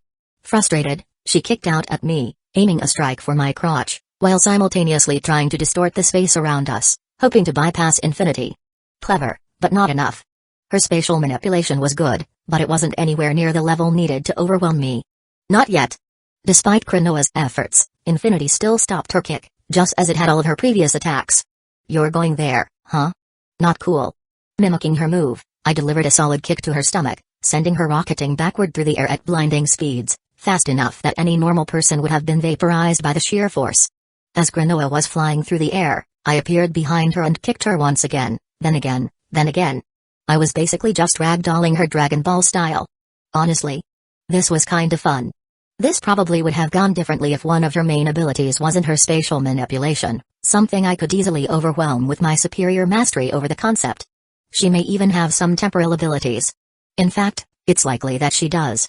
But it is probably extremely conditional, similar to her time-traveling ability. Time isn't considered the most powerful element for nothing. A few moments later Granoa let out a scream of rage, her aura erupting forth from her with even more intensity. She managed to barely dodge my next kick and quickly dashed at me, her sword now blazing in fighting spirit. "Felix, we're ready," Rimuru called out. I nodded and immediately stopped sandbagging. It seems I'll have to rely on Milim to truly test out my new power. I appeared behind her and grabbed her from under her armpits, leaving her immobilized. Rimuru and Luminous both immediately appeared in front of Granoa, the anti-magic mask in hand. He placed it on her face. What are they doing? The individual Rimuru Tempest has used the anti-magic mask to temporarily suppress Granoa. Now with the help of Luminous Valentine's Asmodeus, Lord of Lust, he is attempting to enter the spiritual plane of Chloe Aubert and stabilize her from the inside. Huh, well, that's a pretty good plan. Asmodeus would be pretty good for that. It deals with the soul, after all. Affirmative. Would the master like to enter the spiritual plane of Chloe Aubert? From there, it is theoretically possible to enter the spiritual plane of Hinata Sakaguchi. Do it. And then everything faded to darkness. Luminous Valentine, as Rimuru placed the mask onto Granoa, Luminous hoped that the Slime's plan would succeed. What she hadn't been expecting was for Felix to follow along. She quickly appeared behind Felix and caught him, carrying him in a princess carry. Hey, when he woke up, he would definitely be embarrassed.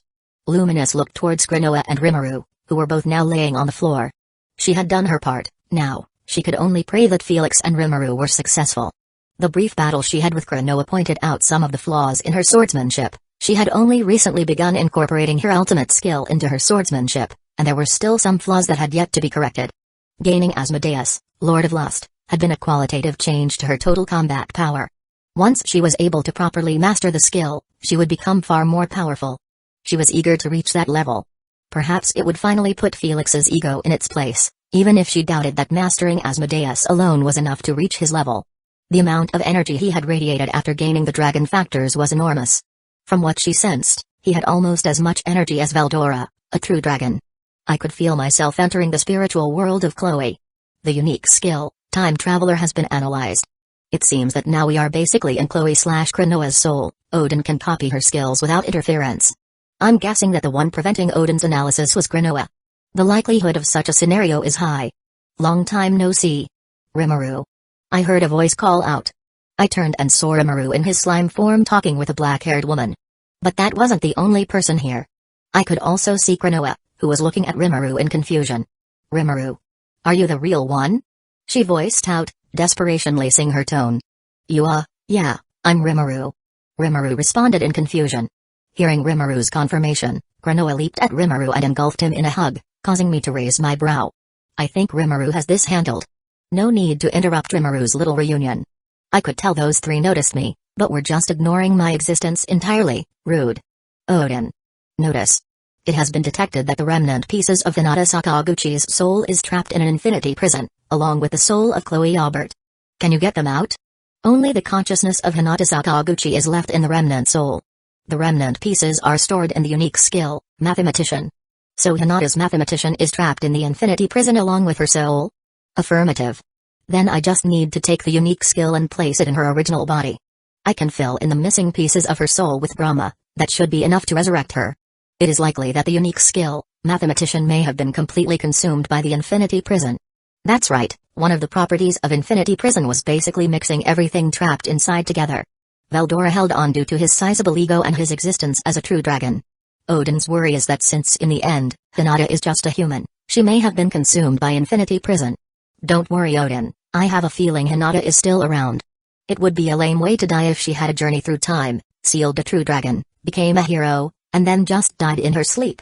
Nah, Hinata is definitely still around in there, I'm confident. Felix. I turned to the voice and was met with Rimuru, who was approaching me with Cronoa, who seemed to be more like a spirit than the evil spirit she seemed to be like before. Then there was the woman who I suspect to be that Shizu person Rimuru told me about, at least the physical features match, not to mention her resemblance to Rimuru, or rather Rimuru's resemblance to her since Rimuru ate her body to gain his own physical appearance and physical body. I nodded. Rimuru. Do you already know what happened? He asked. I nodded. Yeah, but I think I can take care of it. Cronoa shook her head. Chloe and I had already come up with many plans. All were likely to be unsuccessful. Felix. I raised my brow at the way she addressed me. Even Rimuru was looking at her in confusion. Well, I can ask about that later. Right now, we have bigger issues. Yeah, the issue is that you think that the remnants of Hinata's soul have been dissolved in the Infinity Prison, right? Cronoa nodded. Well, I'm confident that Hinata is still around. She's built different. I don't think that's how it works, Felix. Said Rimuru. No, he is right, Rimuru. Said Shizu. Hinata is a stubborn girl, so we just need to reach out to her. You must be Shizu. Rimuru has told me all about you. Shizu looked at me with a smile. Ah yes, you are Felix, right? I did not have the honor of meeting you in person, but I was able to learn a bit about you through the memories of those two girls. I nodded. Yup, I'm Felix. She smiled. Well, thanks for looking out for Rimuru, Hinata, and Chloe. A true friend is something difficult to find in this world. Haha, no problem. Stuff can be pretty interesting around him, so at least life isn't boring. Though I haven't looked out all that much for Chloe, to be honest, I haven't known her for long. Foo-fa-foo. That's true. Shizu said with a mysterious smile. I'll just assume it has to do with time bullshit. Can you two stop talking like I'm not here? Rimuru protested. Even Cronoa was looking on in amusement. I shook my head. Anyways, we're getting off topic. I think I have a plan to get the souls of both Chloe and Hinata out of the Infinity Prison. Rimuru and Cronoa nodded seriously. I think I can stabilize the energy inside the Infinity Prison, and then with that, I can pull the souls of Hinata and Chloe out. Rimuru nodded. Do you need any help? Odin? Negative. I shook my head. Nah, I don't. Acquiring authority over the souls of Chloe, Aubert and Cronoa. Beginning interference with Infinity Prison using information particles. Rimuru nodded, and while Odin got to work, I overheard a conversation between Cronoa and Rimuru. Do you mind transferring some authority over this place to me? Rimuru asked nervously. Cronoa tilted her head. Authority over the souls of Chloe and I? Yeah. I know it sounds bonjour. Cronoa answered with no hesitation. Rimuru sighed in relief. However, I do wonder what he's planning. Notice. Odin has detected the manipulation of information particles. It is estimated that Raphael, Lord of Wisdom, is attempting to combine skills. Ah, I see. It seems Raphael wanted to mess around a bit. You and Raphael are similar on that front. It seems that the both of you like having fun with skills. Affirmative. However, Odin is superior in this aspect. Yeah, I know. Of course, my Odin is better than Raphael. I felt Odin give off a smug feeling at my response. Notice. The Infinity Prison has been dissolved, and the souls of Hinata Sakaguchi and Chloe Aubert have been released. Good work, Odin. Affirmative. All of a sudden, I felt someone engulf me from behind. Wow, you've gotten daring over the years. Hinata. Has she entered her Dara phase just like Luminous? I could feel her head buried in the crook of my neck as she took a deep breath, and her firm breasts pressed flush against my back. I felt a few drops of what felt like some sort of liquid drip onto my neck. Felix. Was she crying? I turned around, causing Hinata to reluctantly let go of me. Hinata still looked the same as always. I wiped the tears from her eyes. Tears don't look good on you, Hinata, but you do look good. For a hag. Hinata's lips twitched. I am not a hag. You're technically over 1,000 years old. Sounds like a hag to me. I taunted. Hinata crossed her arms under her bust. Oh yeah? Since I'm so much older than you, why don't you call me senpai then? I noticed Hinata stopped crying and was simply pouting now. That's good. I still raised a brow. She wasn't going to win this game. Yes, senpai. I said with a salute. Hinata sighed. There's just no winning with you. You gotta up your game if you want to get to me, Hinata. Slowly, a fond smile that was tinted with something else appeared on Hinata's face. She approached me and slowly hugged me. It's good to see you again, Felix. She muttered into my chest. Yeah, it's good to see you too. I didn't doubt that I'd see you again after sensing that time shit, but we still need to talk about you getting beaten by a clown. No student of mine will lose to a clown. Hinata doesn't need to know that the clown was a former hero. She still lost to a clown. Unforgivable. She looked up at me with her eyes narrowed. It wasn't fair. He had some stupid skill that messed with my perception. How was I supposed to know about that? I shrugged my shoulders. Sounds like a skill issue to me, to be honest. Ugh. She groaned and then just buried her face back into my chest. Cough. If you two lovebirds are done, then why don't we get going? Rimuru teasingly asked. I felt Hinata freeze in my chest as she slowly pulled back, an embarrassed blush on her face. I turned to look at Rimuru, who now had Granoa and Chloe by his side. Chloe was smiling smugly at Hinata, who simply coughed lightly and turned away. Chloe gave me an excited wave. Hi Felix. I slowly waved back. What's with this Felix sniffing? I don't think that she had ever called me that before. It was also pretty hard to look at Chloe the same as I did before all of this. She was older than even I am, even if she was still in her child form for some reason. Not to mention the terrifying ability she possessed, to reset the timeline. Even I was somewhat wary of such a thing existing, even if the likelihood of that ability being used were close to zero now that she was back in the present. From what Odin analyzed, her ability did have conditions at the very least. The conditions changed depending on who held the skill. Odin was able to analyze what Chloe's condition was. Chloe needed to see Hinata die in front of her for her skill to activate. Well, at least this whole mess has been almost solved. Now we just need to deal with Granbull and Cagley, and then we're hopefully home free. I feel like I just jinxed everything. Chapter 137, Previous Timelines. What was it that time traveler did again? It allows the user to physically go back in time to a set time period if the right conditions are met, as well as send memories back to the past. These memories are normally suppressed. Right. Thanks Odin. Perhaps that's where Granoa and Chloe had gotten that whole Felix sniffing from? Perhaps they called some other future version of me by that name, and their memories are a bit jumbled. I wouldn't blame them. Having the memories of multiple different timelines would be confusing for anyone. I noticed Hinata leaving my side. She gave me one last look. I gave her a supportive nod as I had a feeling I knew what she wanted to do. She approached Shizu slowly. Shizu-sensei? She called out softly. Shizu gained a vibrant smile on her face and hugged Hinata. Hinata. I noticed Hinata's eyes were filled with tears once again. Shizu must have meant a lot to her. I'm sorry. Hinata mumbled. Hush, child, it's okay. Soothed Shizu. In fact, I should be thanking you, shouldn't I? Sensei. Hinata blushed slightly as she pulled back from Shizu's embrace and smiled nervously. That's true, I guess. I had always wanted to repay the hero for what she had done for me. What you had done was more than anyone had done for me in my life, Hinata, so thank you. Shizu said sincerely.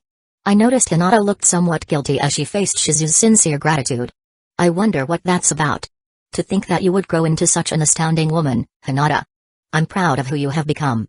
Shizu said with a smile. Hearing her, a beautiful smile bloomed on Hinata's face. Thank you. I think I'm proud of who I am now, too. I raised a brow, hearing her. I always knew there was some mental block Hinata had to work through. She was the youngest saint in history, even if an incomplete saint. She was capable of defeating both Roy and Louis at once.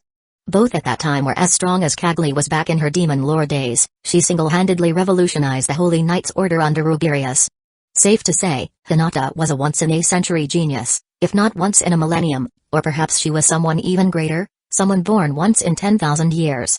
Even I could admit that I am not as talented as her, perhaps no one is. I've gotten to where I am with Odin's help. Without her, I wouldn't be at even a fraction of my current power. That goes to show that talent can only help you so much. Though perhaps having Odin in the first place could be considered a talent. And yet Hinata still hadn't hatched her hero's egg. The conditions for the hero's egg hatching were iffy. It relied on the elemental of light or darkness believing the hero in question was ready, and then fusing with the egg, hatching it and awakening its host into a true hero. In the past, Hinata was obviously not considered ready for some reason.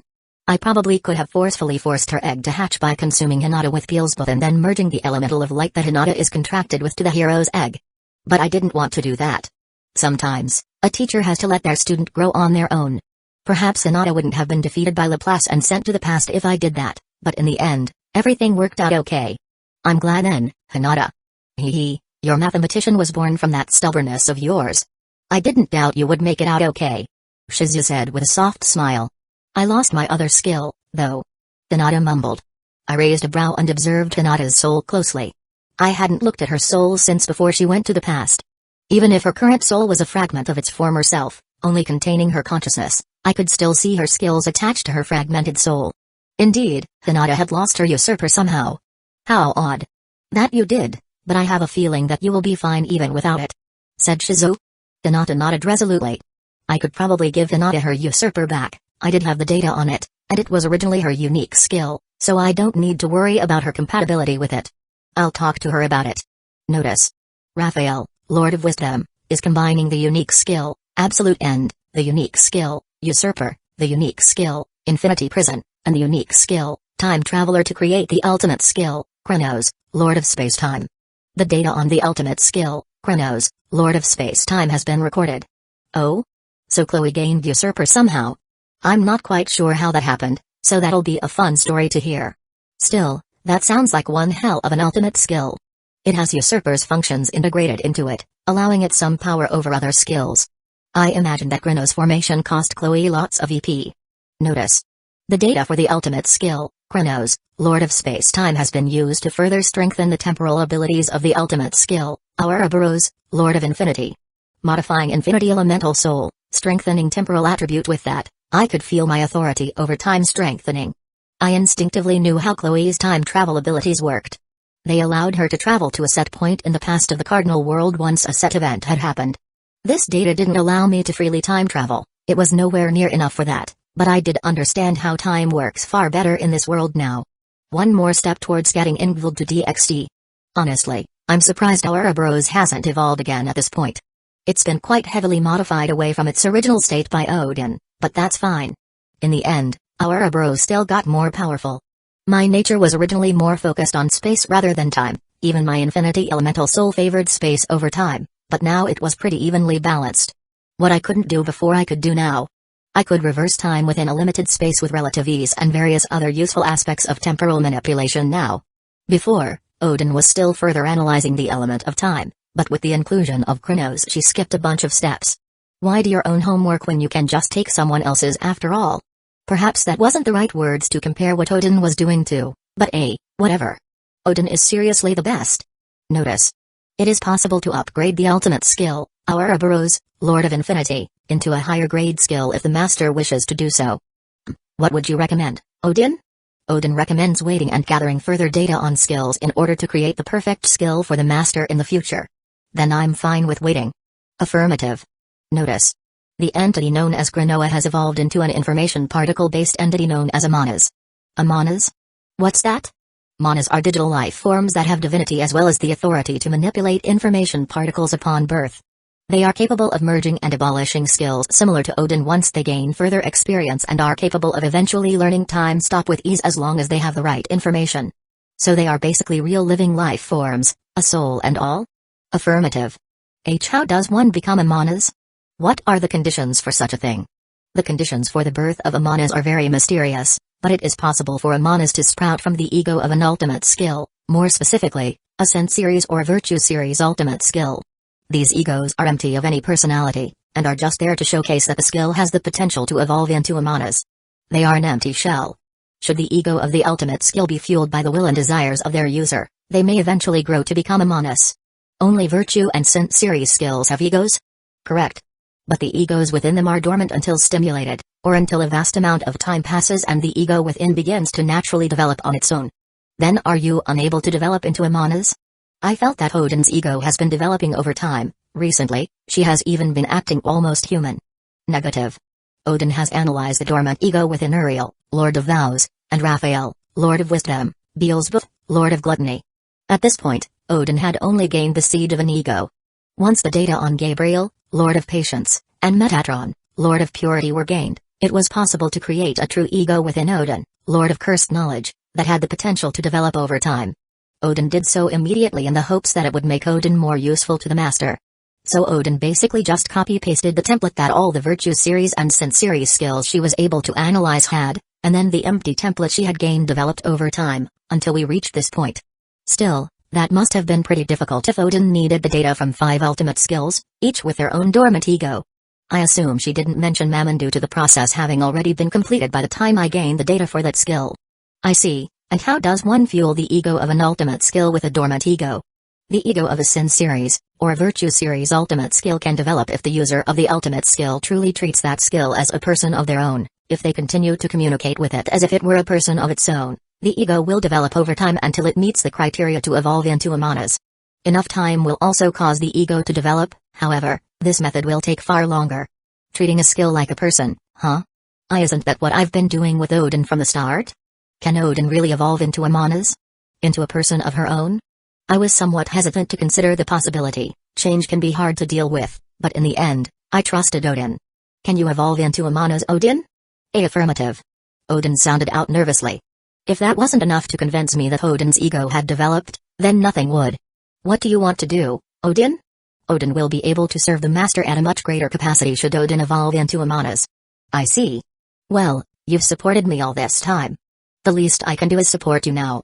How do I complete this process? Simply granting Odin a true name of its own should suffice. A name, huh? Being granted a name basically reaffirms one's own identity within their own mind and soul. I guess being granted an identity of its own is enough to evolve Odin. Even I was feeling somewhat nervous now. It's been years since I first got Odin, and now she's finally about to take the next step in existence. Notice. It is recommended for the master to wait on naming Odin due to being in the spiritual plane of Chloe Aubert. Evolving right now may cause issues. There is also a possibility of Odin temporarily going dormant, which may inconvenience the master at this point. Ah, you're probably right, Odin, thanks. Look at that, even though I can tell Odin desperately wants to become a manas, she still wanted me to hold off on it for my own safety. At this point, I'm confident Odin won't be going rogue.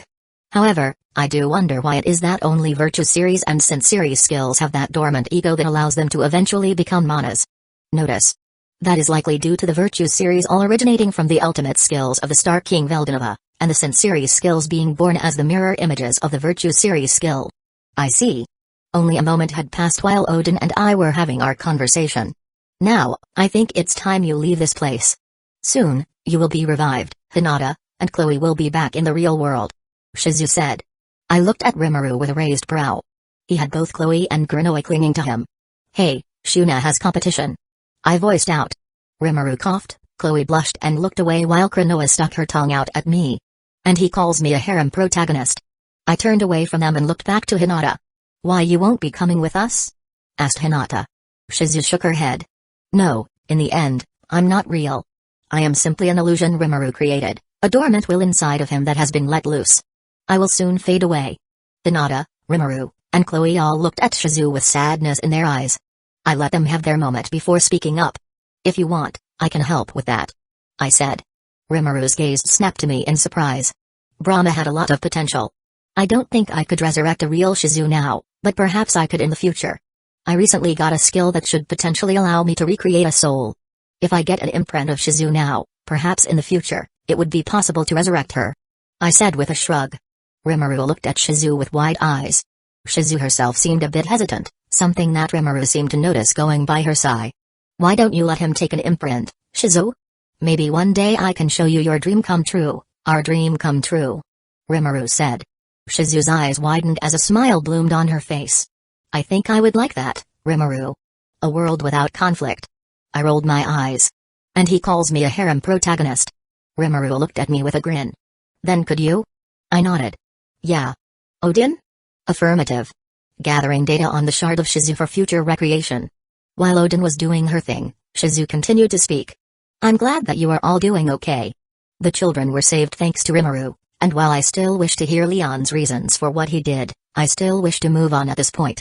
I don't wish to return to a war-torn world, but I truly wish to see the world you will create, Rimuru. Shizu said. Rimuru clenched his fist. Don't worry, Shizu. I'll punch Leon in the face for you. Foo-fa-foo, thank you then Rimuru. Responded Shizu. And done. I said. Shizu gave me a small nod. Hinata backed away from Shizu as she vanished in front of her eyes. I could tell Hinata needed someone to rely on now, so I placed my hand on her shoulder. Come on, let's bring you back to life, eh? Oddly enough, this isn't my first time resurrecting the dead. Who knew I'd have to do this multiple times? Hinata's lips twitched as she turned around and hugged me. I gently patted her back. No matter how strong-willed Hinata was, everyone felt emotions. Well, almost everyone did. There, I'm sure Shizu would want you to be happy and live your life to its fullest. Besides, if Rimuru pulls off his Naruto-esque dream, you'll be seeing her again. Hinata nodded in my chest before pulling back. Hinata looked up at me, right into my eyes. Bring me back to life then, Felix. I smirked. I may just do more than that. Odin, are the modifications done? Affirmative. Great. One more thing before I leave the spiritual plane. I have the data on your unique skill, Usurper. Do you want me to grant the skill to you when I bring you back from the dead? Hinata looked thoughtful for a moment before nodding. I may be fine without it now, but it was still always a useful skill. As long as I don't rely on it heavily as I used to, then I think it's fine. I nodded. Got it. Hee, then we'll have the same skill, Hinata nay. Chloe jumped in excitedly. Hinata nodded, a small smile on her face. Indeed we will. I raised my brow at how differently this child's form of Chloe was acting compared to Cronoa, but I guess they are different people. Affirmative. Cronoa was born out of the ego of a future version of Chloe. She was born out of sadness, rage, and other negative emotions. So she is a ticking time bomb then? Negative. After becoming a Manus, Cronoa is much more stable. I see, that's good. So Cronoa is basically the mature personality, while Chloe retains some of her childishness. Can you tell me about Cronoa's capabilities, Odin? Affirmative. Odin does possess some information on Mana's Cronoa's capabilities. She along with Chloe are capable of moving in time stop thanks to Kronos, Lord of Space-Time, and are also capable of using time stop with some practice. Along with that, Cronoa is capable of merging skills to create superior skills with practice. So she can basically do what you do with some practice? Affirmative. Since Mana's Cronoa was not born from a skill, she lacks the same intrinsic capabilities as a skill would have. However, she has the potential to acquire those capabilities over time. Cronoa is Potential Man 2.0, then, got it. Just how did you end up getting Usurper, Chloe? I asked. Cronoa was the one who answered. When Hinata bestowed upon us the name of Cronoa, that counted as naming me, the ego within Chloe, thanks to that the unique skill, Usurper was transferred over to me, similar to how naming costs magicules of the person doing the naming, in this case Hinata lost her skill. I nodded. I see, how interesting. Perhaps since Hinata was a fragment of a soul, if she was even considered that, she did not have the necessary energy to truly name a being like Cronoa, and so as a sort of self-preservation mechanism, her remnant soul gave up the unique skill, Usurper and the energy that it contained. Thanks for sharing, Cronoa. Cronoa smiled, hearing me. No problem, Felix. She responded casually. It's going to take some time getting used to that. Both Chloe and Cronoa act like they know me when I don't know much about either of them. Fucking time bullshit, I'm starting to hate time bullshit. We can talk more later. I'm sure Luminous is getting bored waiting for us. Rimuru, Chloe, Cronoa, and Hinata nodded, and so I left the spiritual plane of Chloe. I opened my eyes, appearing back in the real world. I raised my brow, seeing the position I was in. I didn't think that you'd be so forward, Luminous. I was currently in the well-known Princess Carrie. It was kinda comfortable. I could see why it was so effective on women. Luminous smirked down at me. It took you two quite a while. I assume everything went well? I nodded. Yeah, we're good to go. Cough. That's an interesting position you're in, Felix. A voice sounded out. I turned my head and saw a smug-looking Rimuru. Yeah, it's kinda comfortable. I might have to ask Luminous to hold me like this next time I want to take a nap. I joked, causing her to blush slightly. Rimuru's lips twitched. Hey. I bet I didn't react how he thought I would. I am confident in my masculinity. If I am being Princess Carrie, then I'll make sure I enjoy it. Rimuru sighed. You ruined it. I rolled my eyes. Just because I am confident in my masculinity does not mean I ruined it. Anyways, can you put me down now, Luminous? We should get this finished and then head back. Luminous nodded and then gently placed me down on the ground. I quickly got up and walked towards Cronoa, who was lying on the ground unconscious. You need any help with this, Felix? Asked Rimuru. I shook my head. Nah. I heard him sigh behind me. You're making me look bad, Felix. I rolled my eyes. I pulled out Hinata's body from my infinity space and placed it next to Cronoa. Hinata's body was practically as good as new, and Odin had even made some modifications to it at my request with Brahma. Now Hinata's consciousness and her fragmented soul were bound to the unique skill, Mathematician, which was still inside of Chloe.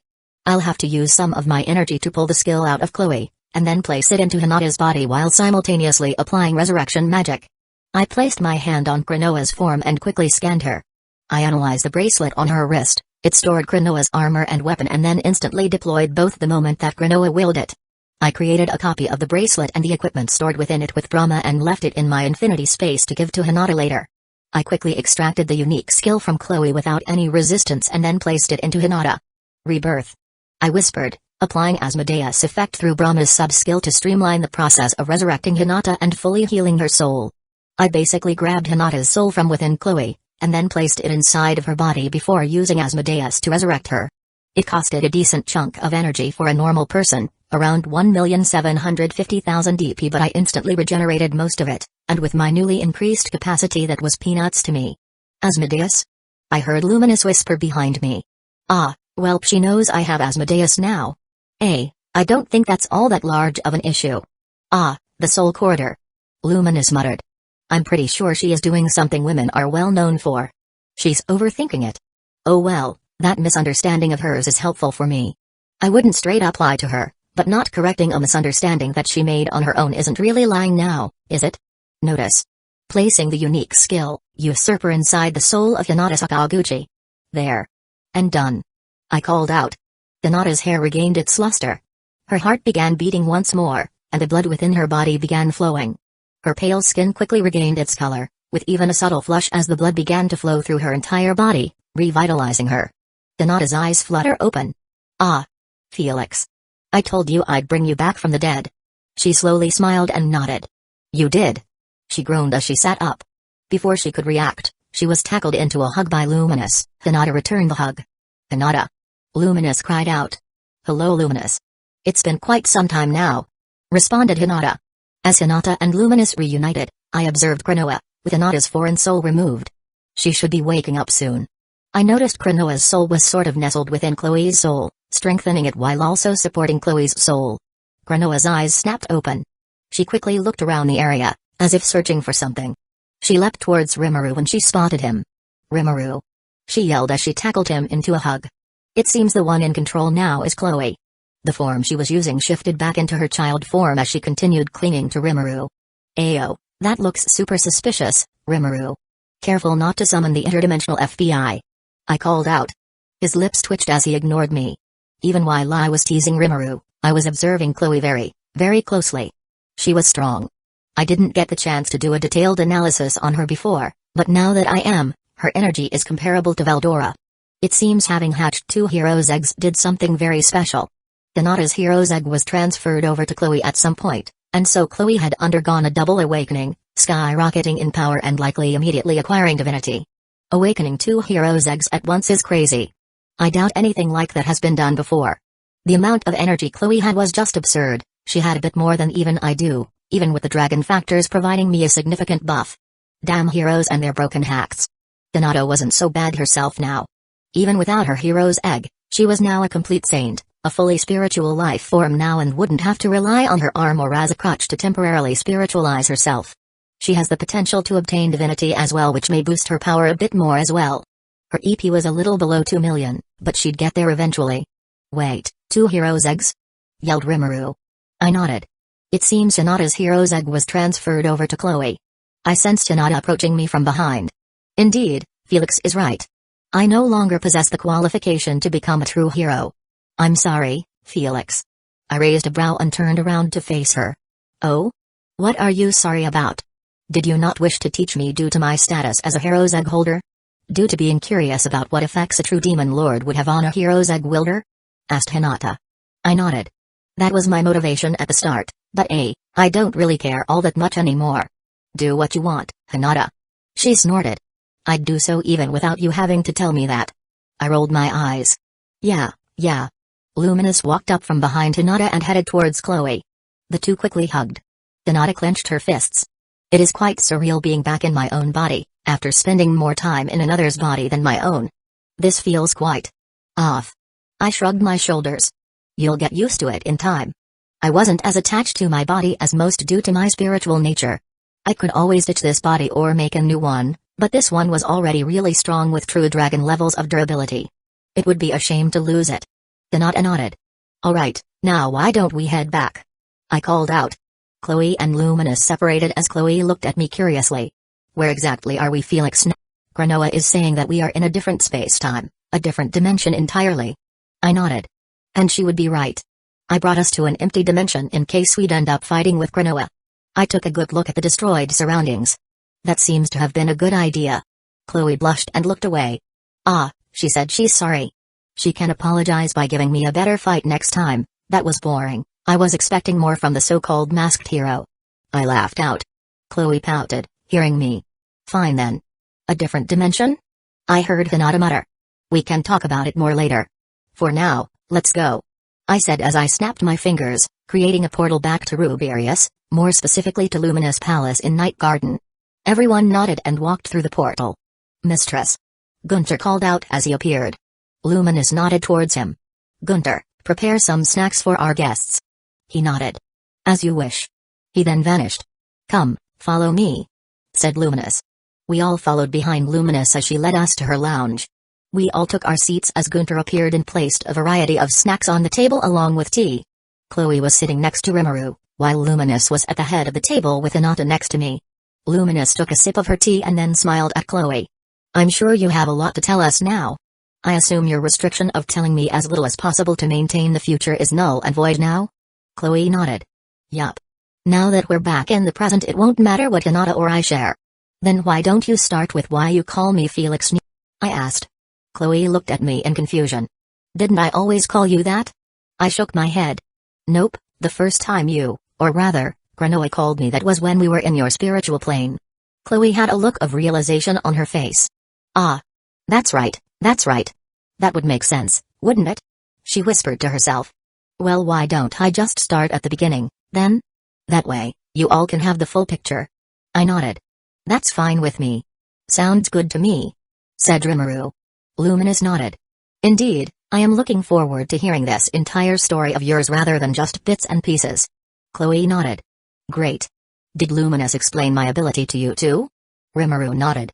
Yeah, she said you've been time looping for a long time and that it's been pretty much out of your control. Chloe nodded. Right, I was able to figure out the condition of my time looping over time, but I had no real way to control it. Oh? What's the condition? I asked. Hinata coughed next to me. The condition is for me to die. I need to die in front of Chloe. I looked at her weirdly. That's an odd condition, but alright then. Skills functioned pretty weirdly, so I wasn't going to question it. Chloe nodded. The first timeline was drastically different from the ones after. I nodded.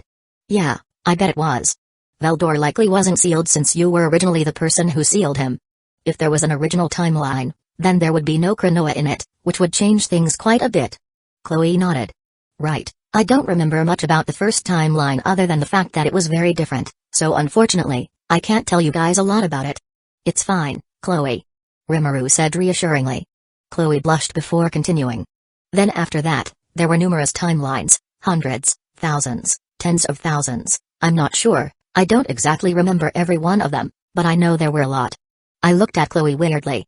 She just lightheartedly talked about what I would consider to be some of the worst torture I've ever heard of. Like, what the fuck?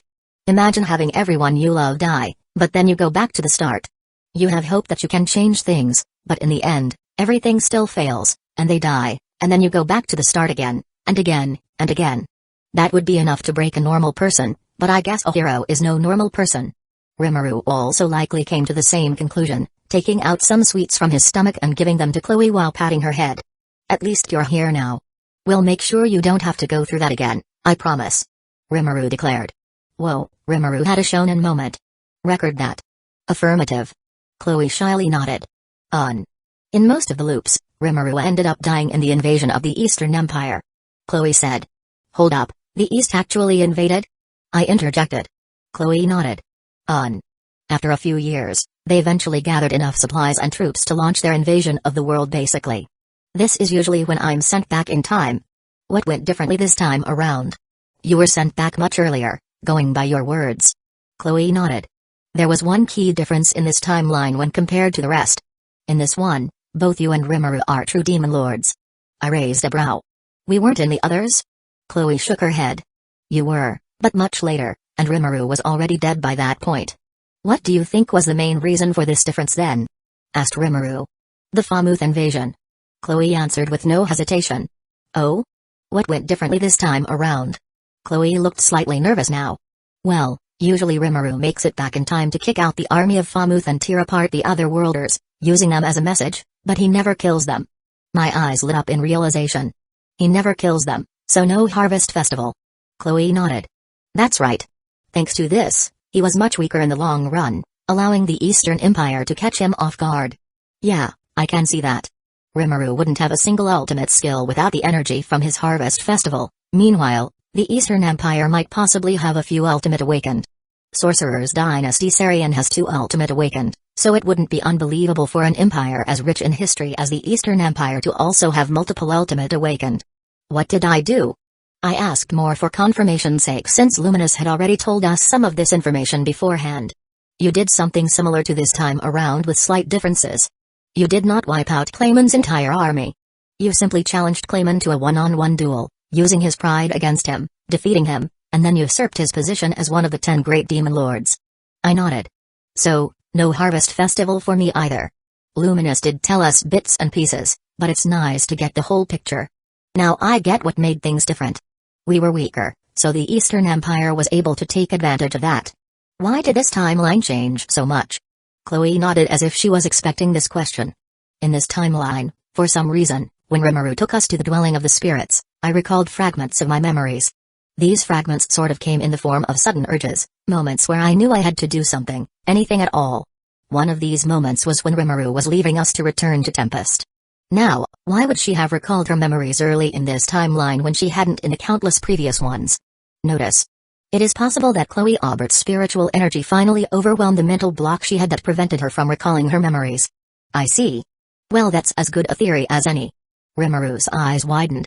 When you asked me not to go, and I gave you the mask. Chloe nodded. That's right. I didn't know why I was doing what I was at that point, but I trusted my instincts. Rimuru's eyes lit up in realization. You stalled me. Thanks to that, I didn't make it back to Tempest in time. The damage had been dealt, and Felix and I became true demon lords. Chloe winced but nodded while I just took all the information in. I closed my eyes and activated thought acceleration. Chloe was indirectly the cause of that entire mess, Siko's death, Shuna's death, and the death of everyone back in that attack. I was pretty angry, but I knew Chloe really had no other choice. I calmed down and began looking at things objectively. Objectively, what Chloe did may have saved our lives.